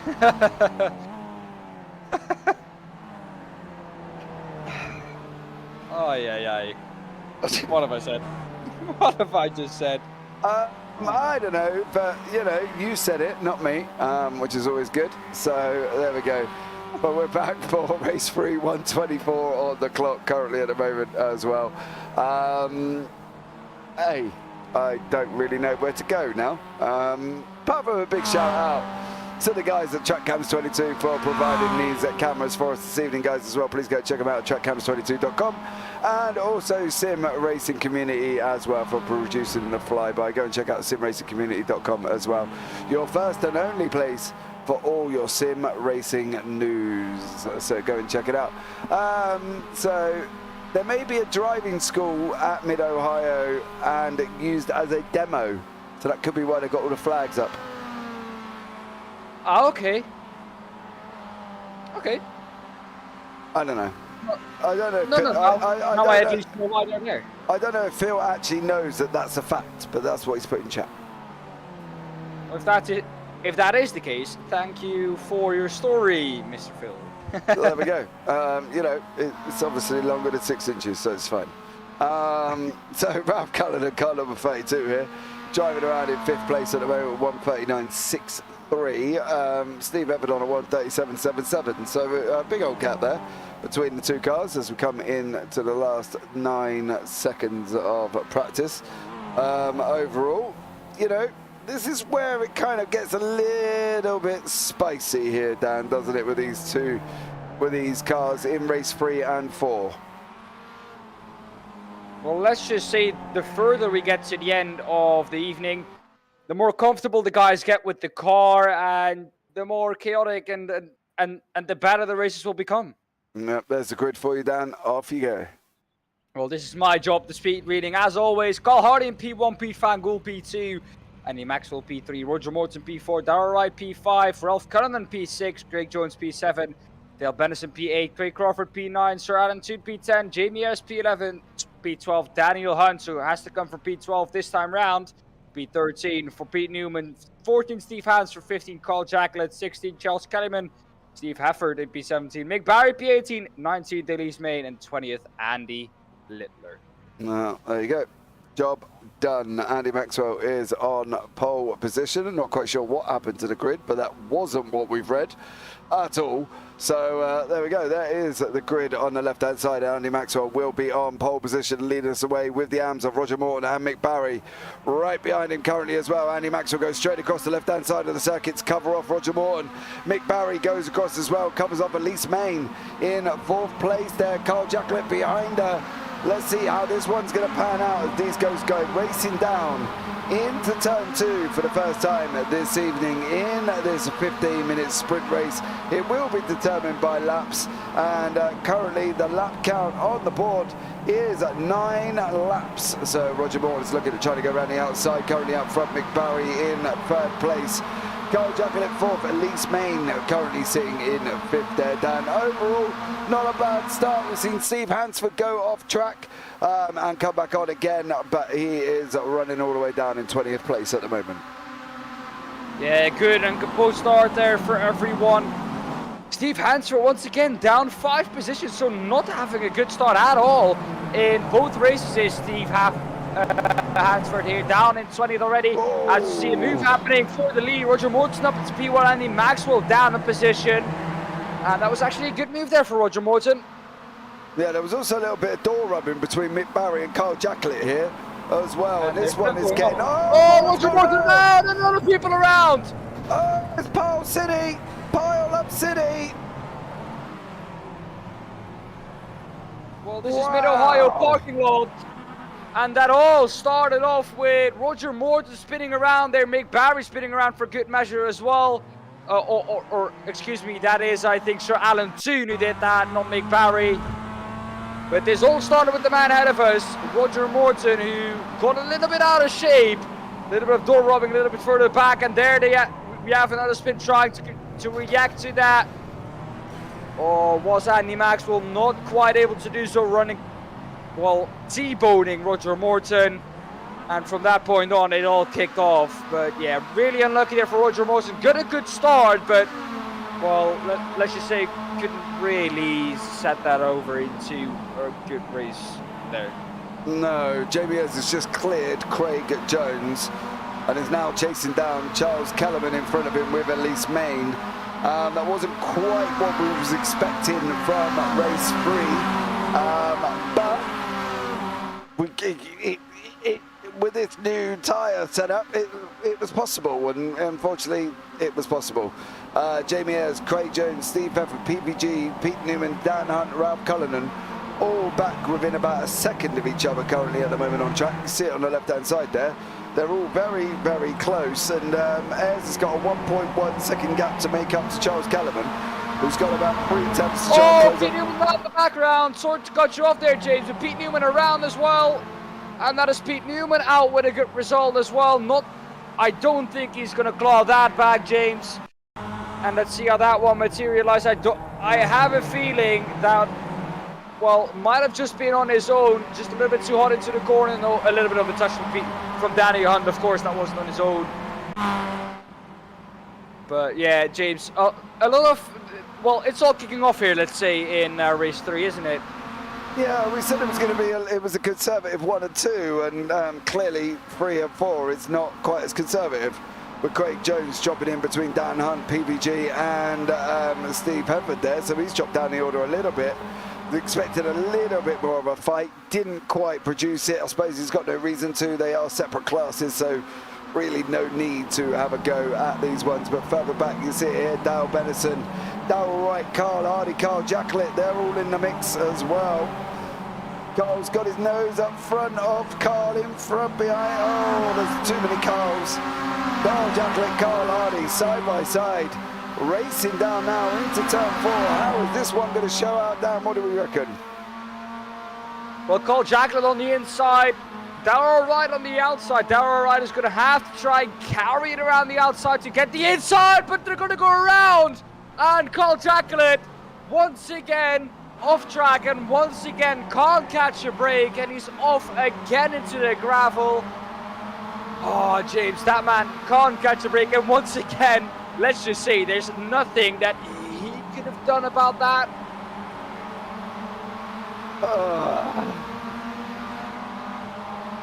Exactly. I don't know what to say for Carl Jacklett this evening. I don't know what to say for this season, really, for him. It's just been rotten luck. And Ayres is trying to get over now. He's just got passed by Steve Hefford as they're on lap 3 and 9. Captain of Maine turned this first place into a victory. Hefford on a 1:36.692. Look at the difference in lap times for the guys in front. Almost 1.6 seconds quicker than Kellerman, and quicker than Maine as well. So Steve Hefford at the moment is the one to watch, with Jamie Ayres right behind him, Dan.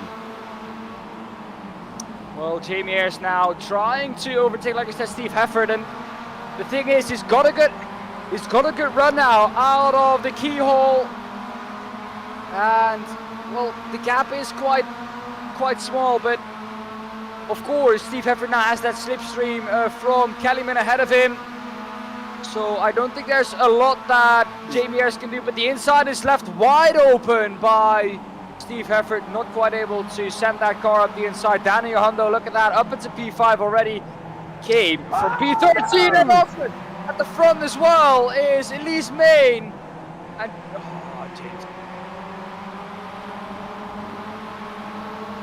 So, what do we say?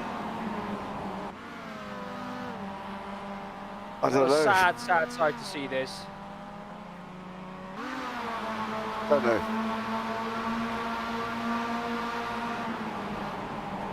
Main's in the pits, Barry's in the pits, Maxwell's out, Kellerman's up front. It's all kicking off with Jamie Ayres and that behind him as well. What a crazy race 3 so far. Well, and we're only now on lap 5, so we're almost halfway through the race right now, and already a lot has happened. The top 7 still within, I think, 2 seconds of each other. A little bit wide there was, I think, Daniel Hunt. Jamie Ayres now losing that lead to Charles Kellyman, and Charles Kellyman off on the grass as well.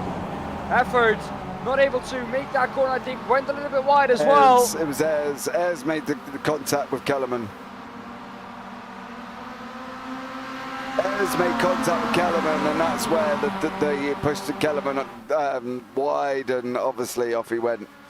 So we're back with Ayres, Hefford, Hunt, Van Gool, and Jones and Cullinan here tonight. I cannot even think who I want to win. Sorry, Elise. Yeah, it's a tough one at the moment, but Andy Littler here has got Darrell Wright tucked up behind him as well. Here, Darrell Wright has just gone through. That's overtaken Andy Littler. So Ayres, Hefford, Hunt, and Van Gool back up front now. Well, Van Gool now on P4. Daniel Hunt quite wide on the exit of turn 9, and well, keeps that position, doesn't lose anything with it. But yeah, once again a little bit wide there was Daniel Hunt, but he is once again looking for an overtake. Pete Van Gool there went a little bit deep almost running into the back of Daniel Hunt. A little bit wide there from Jamie Ayres, losing a couple of positions now. In doing so, Pete Van Gool going to try and get past him as well now, and he does so up the inside and lost basically the lead down to P4. Jamie Ayres down in P4 now. Pete Van Gool's got a draft of 2 cars, currently 1 now. Hefford, Hunt's trying to run outside of Keyhole before PVG goes there as well. Jamie Ayres is at the same time right behind them. There's pockets of banks of battles. There's gaps in the middle. Carl Hardy, Newman, Benison, Kellerman, Crawford. They've all got a gap. Darrell Wright, Andy Littler, Roger Morton are close together on track. Craig Jones and Ralph Cullinan here as well. Cullinan has got the inside line of Jones. And Hefford's made the move as well, trying to defend hard from Hunt. Hunt's now got the inside into turn 5. But Hefford's going to have that inside line into 6. So they're going to be swapping backwards and forwards at the moment. Hunt is through. Hunt's got the lead. And as we see Hunt once again in the lead, if he can win this one, he has won, well, 5 out of the last 7 races. And, well, if that doesn't tell you're having, good momentum behind your back right now, then I don't know what does. But, yeah, Daniel Hunt up into the lead. Pete Van Gool now looking strong as well here in this race. And maybe in the position now to try and overtake Steve Hefford ahead of him. He's going to be able to do so. Not quite at the moment. It seems like into turn 1 is going to have to stick behind. Maybe stick behind until the keyhole, and then maybe after that trying to make that move. Daniel Hunt has to try and create a little bit of a gap back down to Steve Hefford, because he's not safe either. No, I don't think any one of these 3 are, with Jamie Ayres behind him as well. Hefford's trying to run the outside line. That's going to put Van Gool on the inside. He's dabbing the brakes. Here is Van Gool on this run down through to far. Hunt's got to hug that line. He's got to hug that inside line on that run through 3. If he leaves that door open, Hefford's coming through. Hefford's going to try and now loosen up the outside line for Daniel Hunt. VG's got to get in there. Cullinan is now joined onto the back as well. Steve Has he done it? No, he's trying to take the inside line. Van Gool, Hunt's going to have the inside though for the next one. Not this time, Dan. Well, we've seen once you get the inside line for turn 6, you usually do make that move stick, but, well, couldn't get the drive out of turn 5 into turn 6. And sadly, well, had to slot back in behind Daniel Hunt. Daniel Hunt, though, great defending from him there. And, well, what else to say than Daniel Hunt out in front is one. Well, we've seen it one too many times now, I think. Well, or one too many times. We've seen it many times now in the last 7 races. And I don't think that Hunt is going to give this up. You don't think? Nope.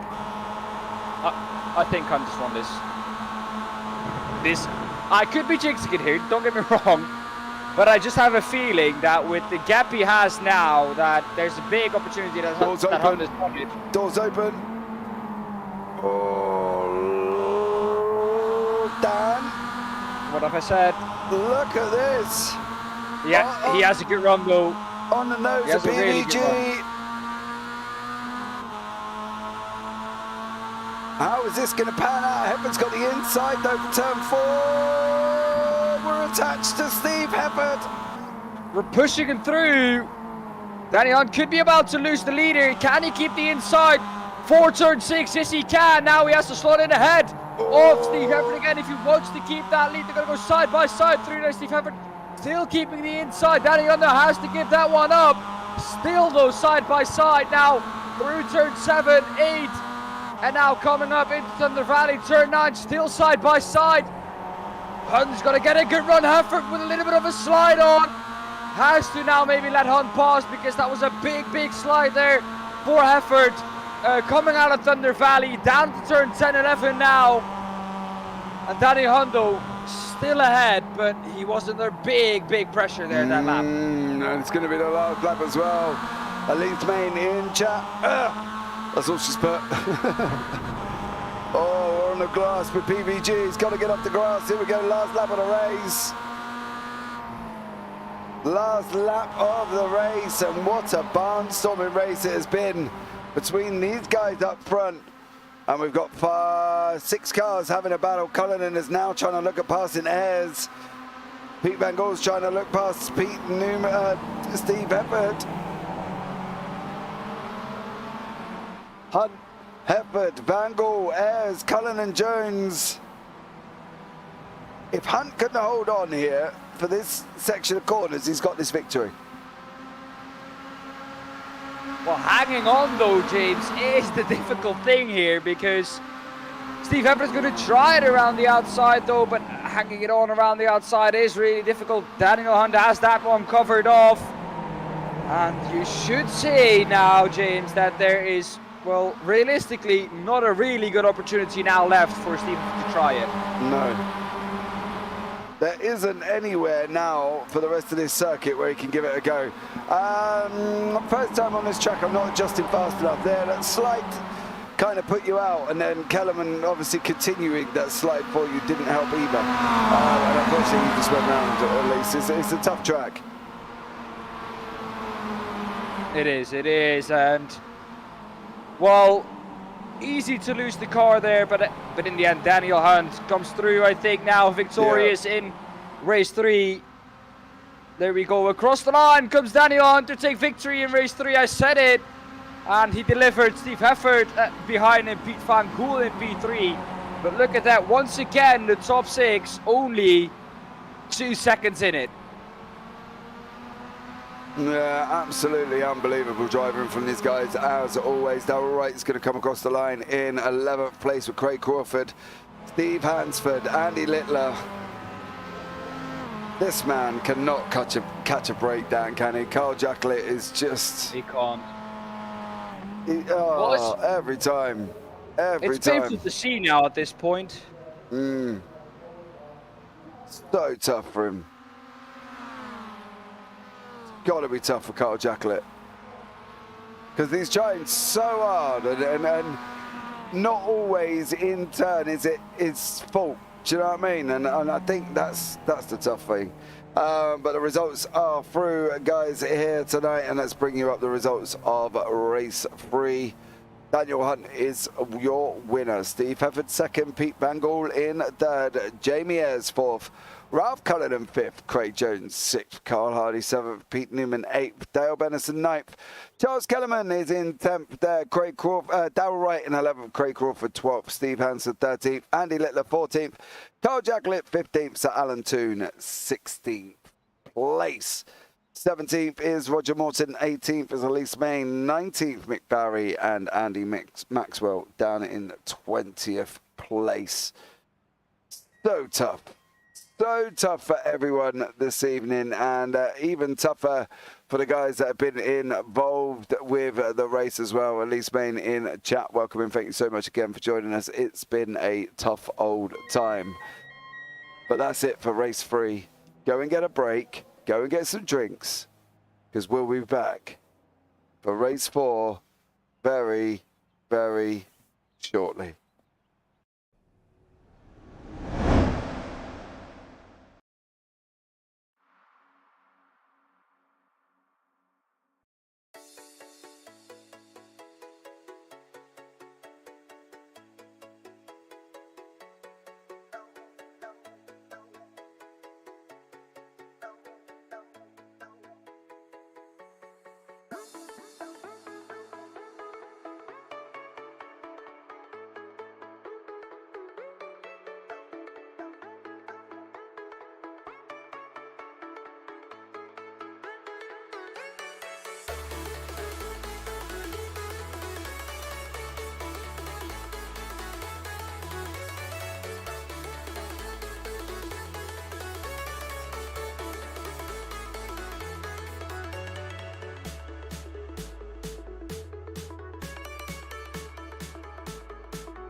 Right, guys, we are back here for race 4 with myself, James Parfitt, and Daan Pepels still in the booth. Thank you so much if you are still here for joining us as well.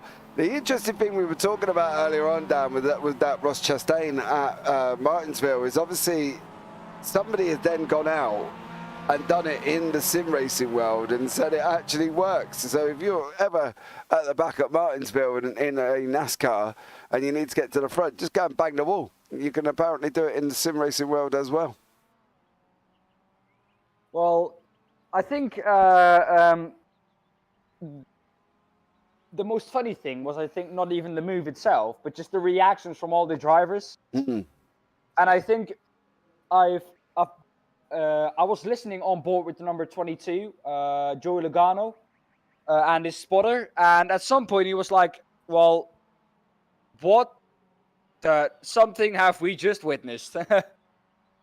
Because, well, you might expect it in the sim, but to do that in the real world, you risk your life. Don't take that out of account. Yeah, so but did he really risk his life? I know what you're saying about the fact he risked his life, but did he really? Because them walls around Martinsville are quite tough there, bro. So to go and bang it against the wall and just run the wall at full pace, I don't know how much risk of himself was there. Do you know what I mean? Just saying. If you would be going with a car at 250 kilometers an hour. Can we have miles, please? There's English people in chat. We don't know what the conversion is. Me neither. Well, that's not going to help, That is about 120 miles an hour, something like that, probably. Well, fair play to him. 130. Then you won't think, okay, I'm going to run into this wall that I see out of me. Well, it depends on how badly he wanted to get to Phoenix, and clearly he wanted to get to Phoenix bad enough. But let's get back to the action here for the UK Sim Racers. As you can see, we have dropped in, descended into darkness. 6:13 at 4 miles an hour, winds 23 degrees air temperature, 23 degrees track temperature, and we're overcast. So we're in the morning before sunrise, down at 6:13 in the morning. This should be a different prospect altogether for these guys. Well, conditions that we haven't driven in yet in this server. Lights are on, the lights are visible on the track as well, but it is sunrise, so we'll get less visible once we get through this session. We're in practice at the moment, I guess, for the race.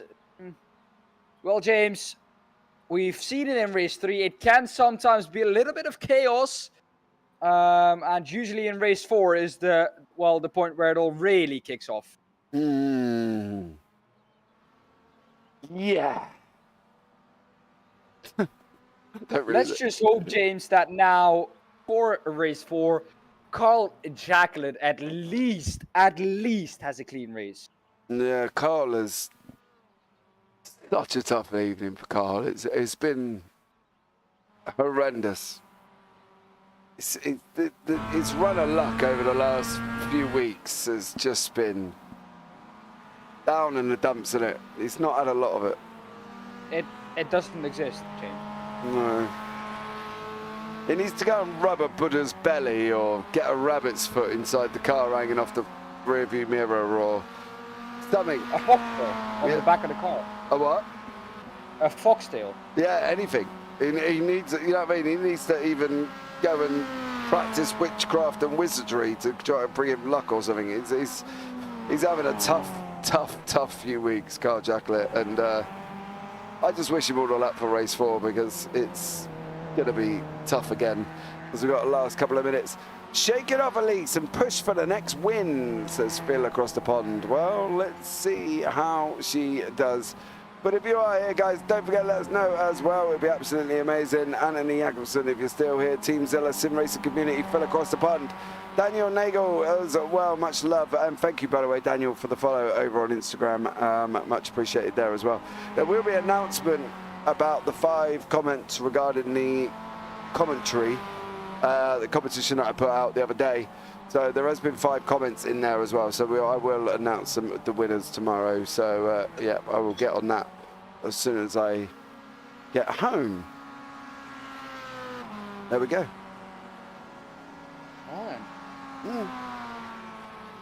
Let's see who's won that then. Oh, you didn't know? No, I didn't. Ooh. But I was like, I'm not gonna give you the opportunity to see me race because technically we're rivals. What? So every Hold on. every little bit you learn from me is When was your last race, Dan? about 2 hours ago. Exactly. Mine was about 2.5 weeks ago, if not longer. Okay, well I lied. Mine was 2 months ago. Don't tell No, I'm fibs. joking. I'm joking. That's the thing. I think that's. Yeah, he's gone around again on his own, poor Carl Jacklet. I think the thing is that's one of the things I think people don't get with me is my time for racing is limited. My son turned around the other day actually and said, "Dad, you're not using your rig. Can I have it?" He said, "I've not seen you in it. Like, can I have it?" Okay. That's how little racing I get currently at the moment. And what did you say? No. I will get there. That's what I said to him, and he just looked at me with that condescending look, as if to say, "Yeah, all right, Dad." Do you know what I mean? So, right, let's wait for the grid to settle up. Hopefully, we will get the right grid this time. That would be nice. No, that was the results. I'm seeing results right now. Yeah, hold on. I'm getting there. Charles Kellerman is in first, Dale Bennison second, Pete Newman third, Carl Hardy fourth, Craig Jones fifth, Ralph Cullen sixth, Jamie Ayres seventh, Pete Van Gaal eighth, Steve Evans ninth, Daniel Hunt 10th, Darrell Wright 11th, Craig Crawford in 12th. Steve Answer 13th, Littler 14th, Jacqueline 15th, Toon 16th, Morton 17th, Main 18th, Barry 19th, Maxwell 20th. Job done and dusted. That's everybody in the grid for us.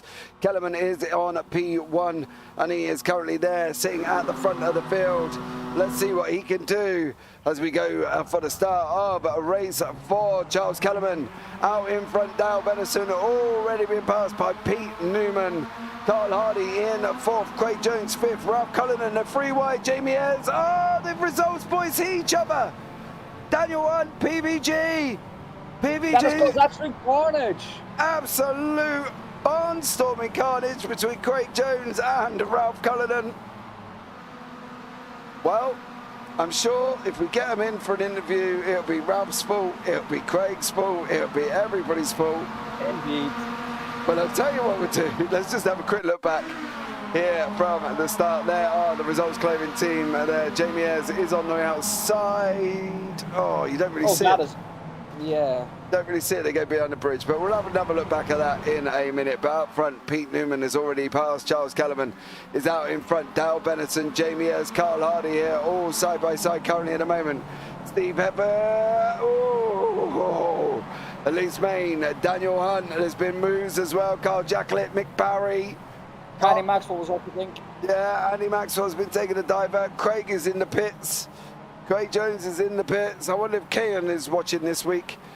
As watching Dad just go and plummet into his teammate. Pete Van Gaal is chasing Andy Littler. He's trying to work his way back through the field here for race 4, but back up front.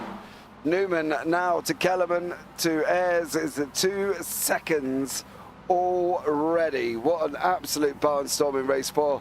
And Dale Bennison has gone off as well and it's dropping down the order. There's one of the optical greens of Andy Maxwell. He's on the grass. That's never good on race 4. Pete Van Gaal is trying to send out the inside of Alan Toon. Alan just lets it through. Craig Crawford, Mick Barry. We've seen these two already. Let's see. Hopefully this one will be a little bit cleaner. Mick's on the inside for turn 1 here. Craig does not want to be coming across. He did not come across and he made it through. Carl Hardy having a fight with Steve Heather there on this run down into turn 2. Is this going to be Hardy's to hold on to, or is Heifer going to try and close the door on him currently at the moment? Hardy and Hunt. And Heifer's through. The first one through around the outside down we've seen. Well, I think one of the, only moves we will see here in this race in terms of just overtaking moves without anyone crashing, because as we know, and as you've seen in the previous races, it is a difficult track to overtake on. Daniel Hunt now around the outside of Hardy as well, trying to make that pass, and he does so successfully. So can Daniel Hunt once again overtake Steve Heffert to try and get up into P4 and maybe the lead of this race? Jamie Ayres, though, looking really, really quick in P3. Yeah, Steve Heffert, Daniel Hunt there as well in 4 and 5. These guys again.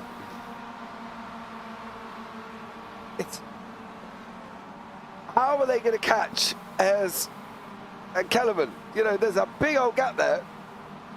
You know, how are they going to do it? They're going to battle, and they're not going to get close enough. It's 3.7 seconds.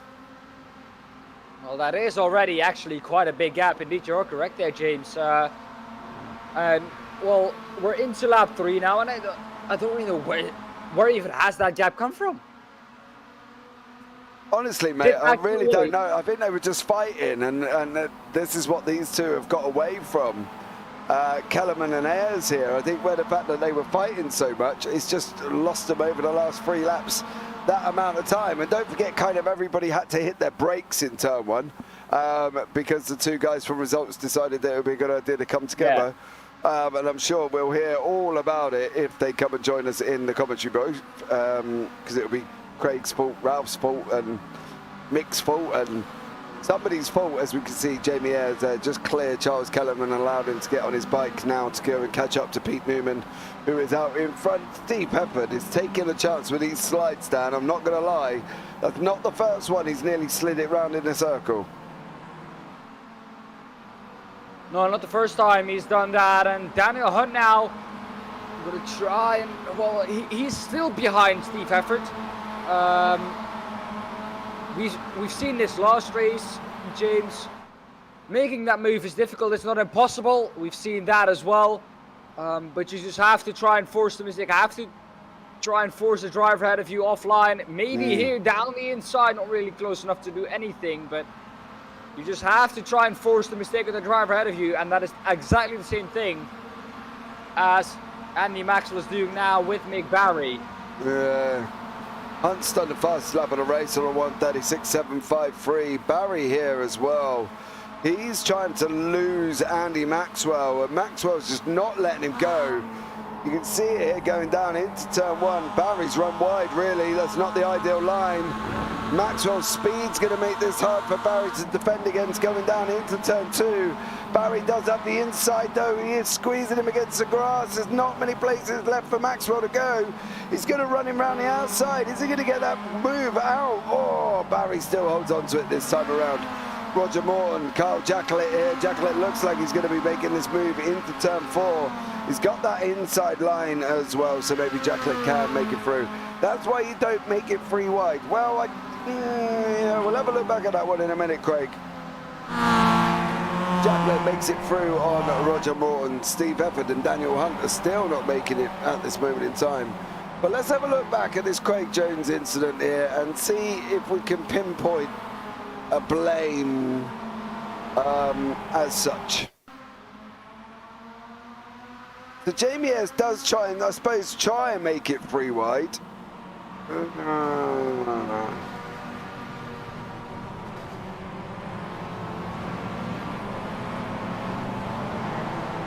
What do you reckon, Dan?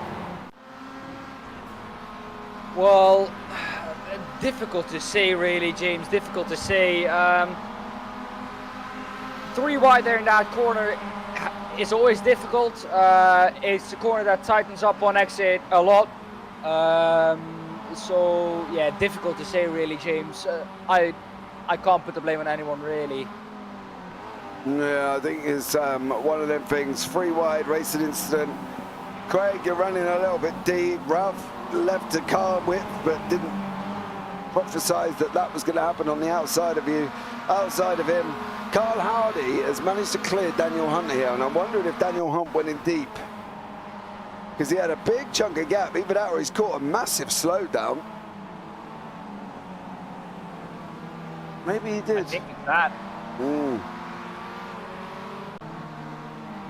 Yeah, because now Daniel Hunt has cleared Carl Hardy once again there as well. Andy Maxwell still having his battle with Mick Barry.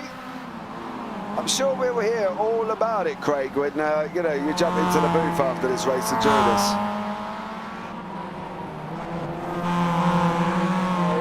Main, James. Phil said it. Shake it off Elise and push for the next win. He said that during our break last time out. Well, Elise Main now in P7. Actually up 11 positions, James. And, well, a really, let's say, just really good comeback drive from her. Starting in P18, up into P7. Up the back now of Carl Hardy, maybe ready to gain another position here is Elise Main. She set a green lap last time round. What is she going to do this time round? So those 6/10 slower than her fastest lap, but Danny Honda with a 36.6.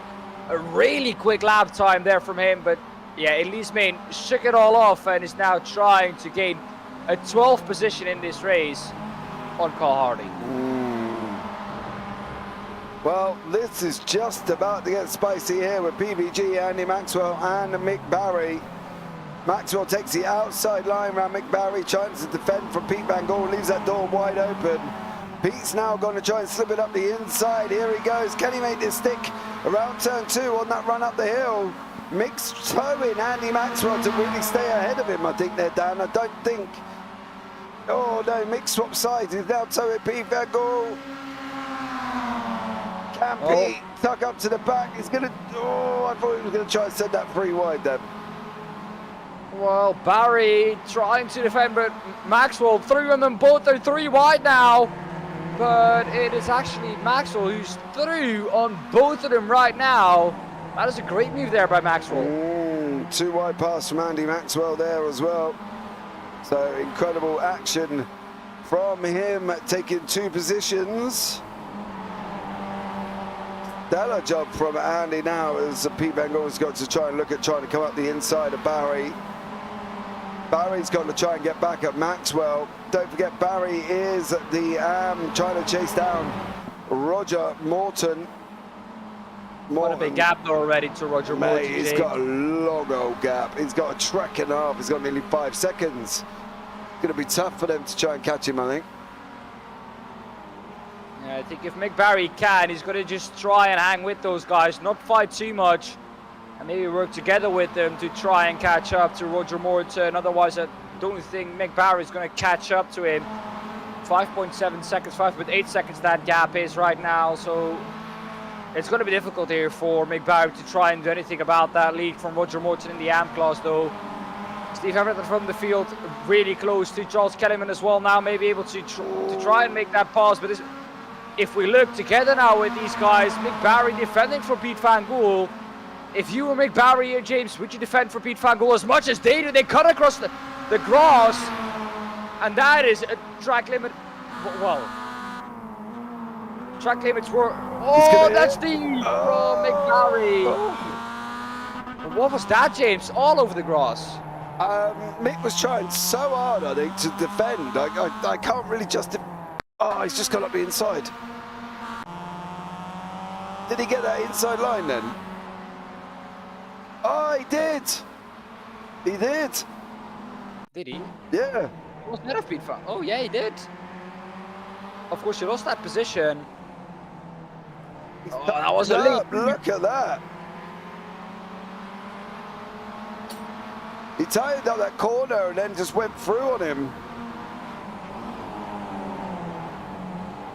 That was a great move there by Mick Barry, past Pete Van Gool again. Pete Van Gool, though, still down in 12th, actually, well, lost 4 positions, not too good of a start for him, of course, got caught up in that as well. And Steve Everett now in P3. He is overtaking Charles Kellyman, I think, last lap that was. And I think, do we have a replay of that? No, it was a few laps. Sorry, it was a few laps before. Here we go. Here we see it. Steve Hefford. Gonna go up the inside. There we see a little bit further back. Cones all over the track, but down the inside he goes. And well, Andy Maxwell doesn't fight that one too, or Charles Kellyman doesn't fight that one too much.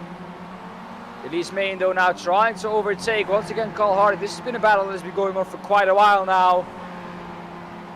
James, we're almost into the final stage of this race. JamesParfitt has a 5.5 second lead. Pete Newman. I don't think. Oh yeah, Pete Newman has a 5.5 second lead over Jamie. Yes, that's what I wanted to say. And I don't think Pete Newman is going to lose that lead anytime soon.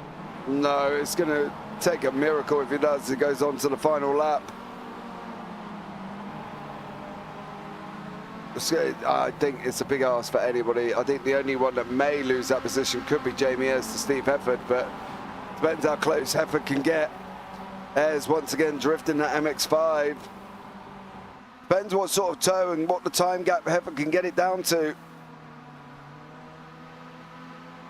Whether or not he can stick with him for the next 1 minute 36 on the clock.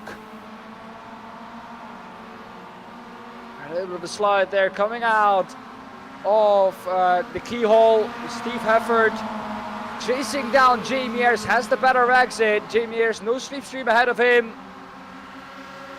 Is he going to be able to defend this from Steve Hefford? Steve Hefford has a good run.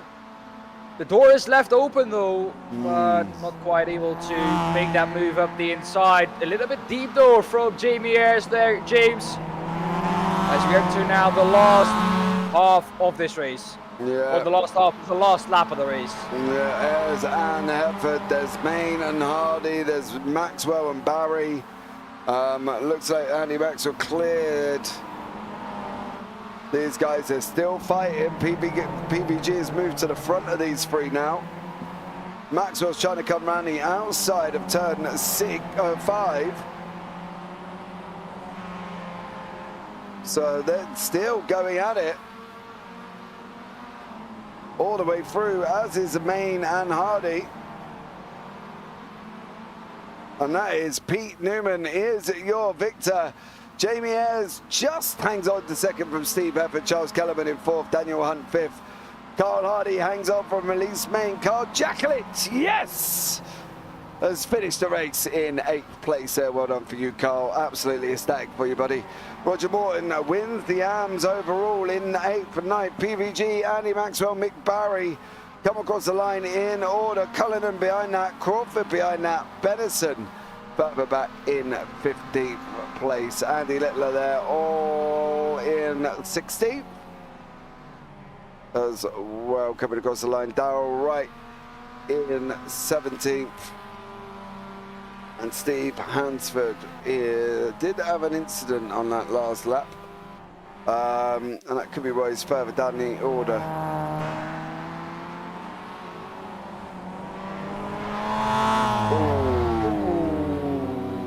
Kept it out of the wall though. And on track.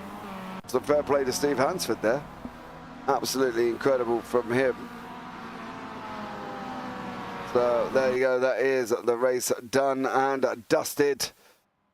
There's the results, Dan. Take your time, buddy. Well then, Daniel Hunt will finish the race victorious. We saw him coming. Oh, no, this is not the result because Daniel Hunt did not finish. This is the practice result, James. I would love to see the race result. There we go. Pete Newman will finish in 1st. No one saw that. Jamie Ayres in 2nd. Just almost less than a 10th ahead of Steve Hefford. Charles Kellerman in P4. P5 for Daniel Hunt. And P6 for Carl Hardy. 7th in East Main. She chased down Carl Hardy for most of that race.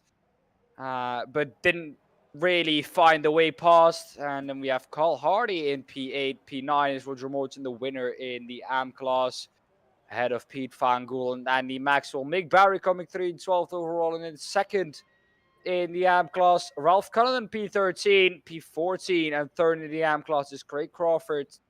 15th Dale Benison, 16th Andy Littler.